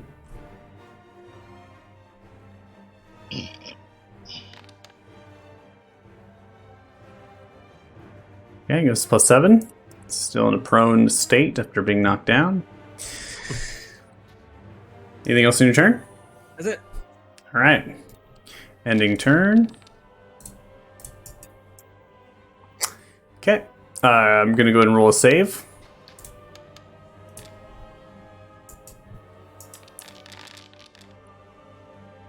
Is going to succeed on the save, so takes only 17 points of damage to that. Grugash is going to stomp through. As it stomps through directly, moving in the difficult terrain, it's still within your threat range, so has yet to leave. Turns and curls itself towards you. It's going to take attack for opportunity from Tenzin. Tenzin's going to get a flail strike out. That's going to be nat 20 by Tenzin! Oh, That's 20 by Tenzin! 2 nat 20s! You know what? I should play more player characters more. yeah, you should play. Yeah. Roll that 20s for You want to play days! for me this next turn? I don't know. All right, hold Boss on. fight, I'll disconnect my internet and then we'll win. Just all the sneak attack damage. Dude, All the sneak attack damage. take Okay. it. Just 21 points of bludgeoning damage as it comes across. Oh, That should be accurate. Yep. Okay. As you sidestep, raising your shield out towards it, turns and looks at you. If you won't listen to reason, then your foolish friend is dead. As it rises, as Trisha's still on the ground, it takes its mouth out towards Trisha, goes in for a bite. 28 to hit Trisha. Deals a total of 21 points of piercing and ashes damage to Trisha. Then is going to take a claw strike out towards Trisha, raking across her body. 27 is going to hit. 20 points of slashing and ashes damage, as Trisha has death saving automatic throws against her for being in an unconscious state. Takes the third claw strike out towards Trisha, raising it upwards. You made a foolish choice. Striking in with a nat 20 towards Trisha on Trisha's lifeless body as he takes the claw strike and slaps Trisha into the acid as Trisha's body flies in the acid, landing into it. Chronal shift that last one. You can. I think Yeah, she was I'm gonna already chronal dead. shift that. I'm gonna chronal She was shift the nat unconscious. 20, and because I feel like that one is the final blow that would just absolutely decimate her. Okay, If I'm she's gonna not re- already decimated. Alright, I'm God, gonna if he reroll rolls it. Another nat 20. But if it's That is double- going to be a hit, not a nat 20, but it is enough to put death saving throws upon them to equivalent of death, as they are in a unconscious state would be nat 20s anyways. FYI. As the throw begins to happen, landing to the acid, Trisha's lifeless body falls in, just slips in, bubbling and different, just disappearing and dissolving begins to occur across Trisha. Trisha disappears within the acid. Now turning and rotating around, stomping, laughing. You have no idea what or who I am, and now your pathetic thing is dead. What will you do about it, bearer of the Blackstone? Will you cry? Damn. Ike, you're up. Rock's like, okay, Dude woke nice up guy's and gone. Chose violence. pulling out one of my spell scrolls. Hell yeah. One of my, I think it's my last one. I'm just like blasting through it. And I roll terribly yet again. As is But- tradition. Yeah. I'm Okay. surprised I didn't get It's it. gonna make- I'm surprised I didn't hit either of you. Yeah. It's going to fail with a 10. Takes 28 points of lightning damage as it comes across. As he takes it, you see in tracing across the actual scales and the flesh. It's almost like the little bit of like the bone structure, right? It's kind of excruciating through the lightning. And this is the first time you've seen really Grugesh kind of wince from direct pain towards it as it's kind of writhing and getting hit by it. It kind of stops as it breathes, and there's like this steam kind of pouring off of its back. And going back here, and that's my turn. All right, before we get to your turn, Marina, it is going to look towards you for rocks as it winds up its tail out for a legendary action towards you with the tail. That's going to be a 20 to hit. You do 14 points of bludgeoning damage towards you as it swings back around from the blow, slapping down upon the ground. You succeed with a concentration check. Marina, it's your turn. All right.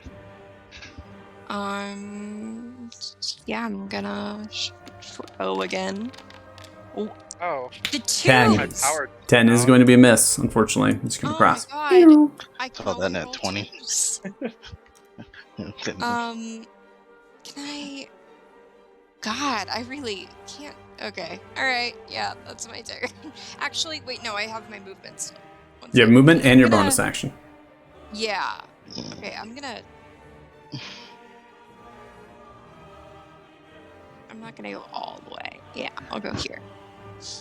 Don't you dare get knocked That into is my the turn. acid. Okay, so you're going to bonus action Wait. dash to get to that Wait. point. How far did I was. Sorry, You've gone a long ways. This would be 30 feet. Yeah. Okay. Yeah, I'll bonus action dash because it's not like Okay. not like I can do anything anyways. Then I'll yeah. I'll move to here. Okay. That is my turn. All right. All right. Before we come to you, Kyler, it's going to take a legendary action towards you, Bitch. swinging its tail as it kind of bounces a little bit up into the air in mid-flight, just a little bit to hover as it's showing its tattered wings and kind of giving a little bit of life, and just kind of slams down really fast upon the actual ground.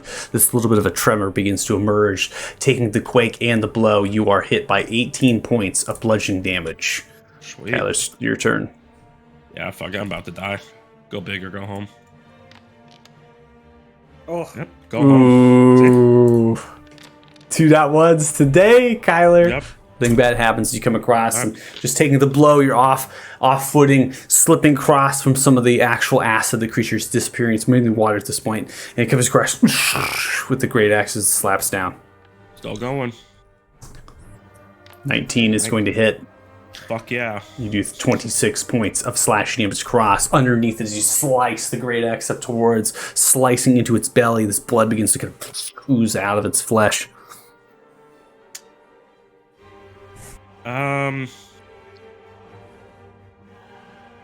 Fuck it, like I'm gonna die anyway. I'm gonna at least stay not in the acid area. So if I die, I can at least die here. That's gonna end my turn. All right, Maestro, you're up.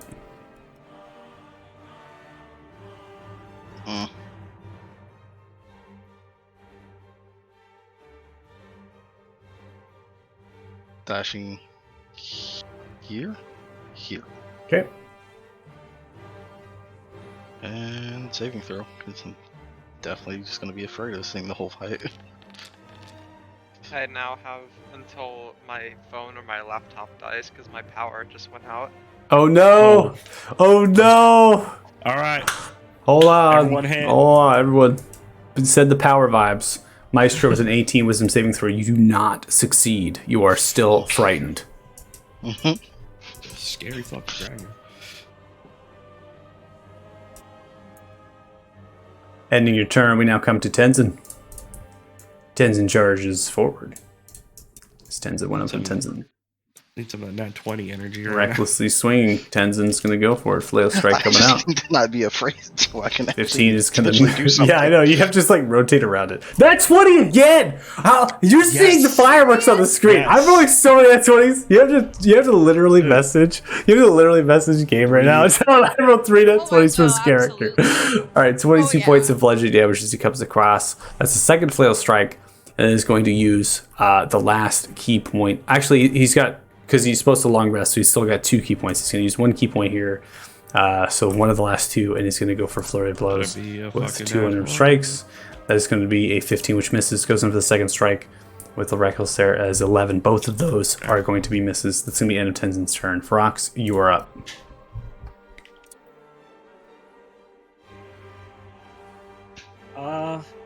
Yeah, it's looking pretty beat, isn't it?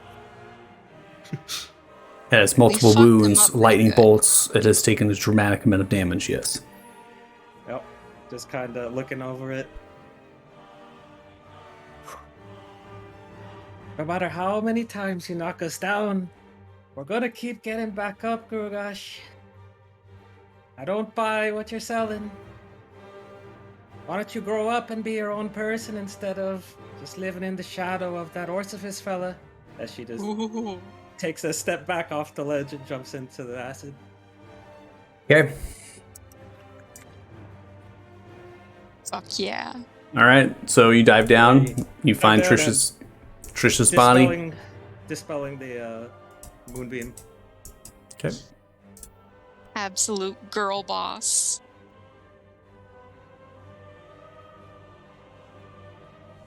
No longer concentrating on the moonbeam, you're able to dive down, find Trish's body, who's rapidly, obviously, getting ate alive by this, or ate dead, I guess I should say, by the acid. You have retrieved the body. You still have movement speed left. Yep. I'll drag it as far up as I can. Okay. Slap Trisha back onto the rock.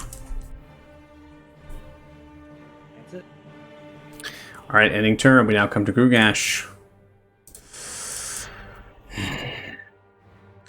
You'd rather save this one. You do not understand, do you? Weak, insufficient. Maybe you'll watch another one of your friends die then. Maybe that will make you understand. The Jowls begin to gurgle as he fires another breath, this time aimed towards Aika, firing it directly at you, Aika. Well, this is unfortunate. Nat Just one very unfortunate. from Aika. Ica rolls. The Ica rolls. Aika, what is your maximum health pool? It is 74. Oh, 74. But All right, Aika, 74. Doing math in my head. Okay. do it Afraid. faster, Michael. Afraid. Fear. I'm feeling Okay, weird you right have now. just enough to not pass over to being instantly killed. I'm going to just put 11. I'm not going to tell you how much it is, so you're unconscious, because I don't want you to freak out. Oh, So you are God. unconscious by the acid breath as it directly hit you center chest. And multiple of your robes and your flesh and your fur just gets incinerated as it's being pulled apart. You hear Linus in the back of your head, Mander! And Oh my god. As Grugash is taking its action, now turns and rotates towards you. Is that enough then? Or shall I do another demonstration? Are you Begins so to breathe. eager to see your own death? You fool! He begins to move, trudging forward outside of your range, Kyler, and your range, Tenzin. Unfortunately, you're too low to the ground for rocks to be able to get the hit. So take attack of opportunity here. Goes in for the flail. 22 is going to hit. Grugash, you do 27 points of damage. The flail of a 24 is going to hit as well. 27 dealt, and then 10 dealt. Actually, put health back on. So I took that off there. That was weird. It gave him health for the flail hit. All right, so takes both hits. Is still alive as now it trudges over, moving its entire movement speed, standing upon this rock as it looks towards you. Dead face in the eyes for rocks as it rises its tail, moving side to side. Holy shit. Ends turn. Aika, you're up. Here we go. Death saving rules. Aika, please make a death saving throw, please. It's intense. It's so intense.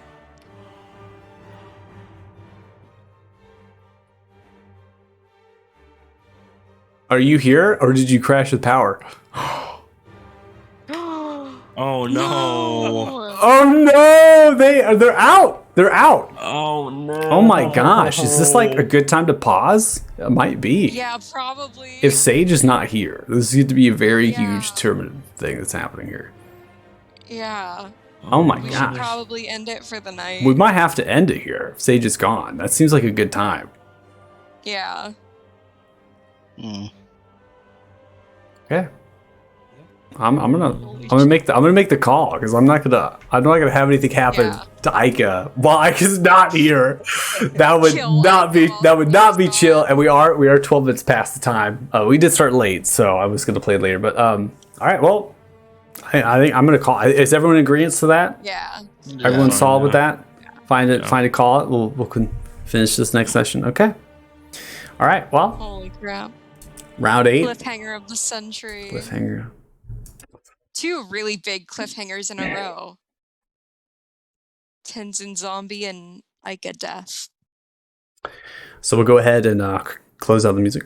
I'm not going to be awarding experience points for this particular session because we are technically Fair in half maybe of the session, I would say. But I'm not going to be doing experience points. And I do want to... There, Sage goes. Okay. I do want to say, awesome work, everyone. It's great Good work. game. I was... It was- oh. I am going to, on stream, Sage, if you're watching the stream on your phone or something, I am going to be giving Ica an inspiration point based on the banishment. And I was going to do that upon the end of the fight. But I think that it's appropriate to give the inspiration at this point now. And Farak's interesting decision there. Diving in, getting... I hope I'm conveying what in Grugash's some of these sociopathic, maybe psychopathic tendencies that this dragon has. It's kind of crazy. It's like targeting he's your choosing- friends right now, not choosing you for rocks. It's choosing your friends. So you watch them die.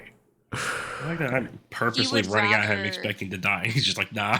I'm gonna focus You the would other one. rather harm your friends and kill your friends than save himself Yeah. or target you. That's Yeah. insane.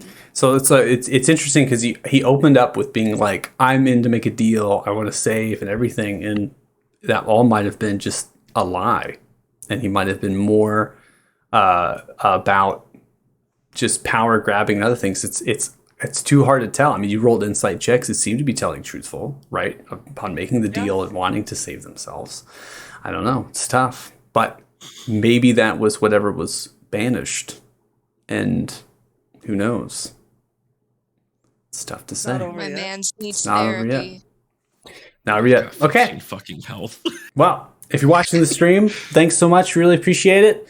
Dragon Slayers are doing what they do best right now. Damn straight. And hopefully they'll be doing it next session. Yeah, come back next week on Monday. We'll be playing and we'll conclude this out and we'll see what happens. So appreciate it. Thank you and good night. Good night. Bye.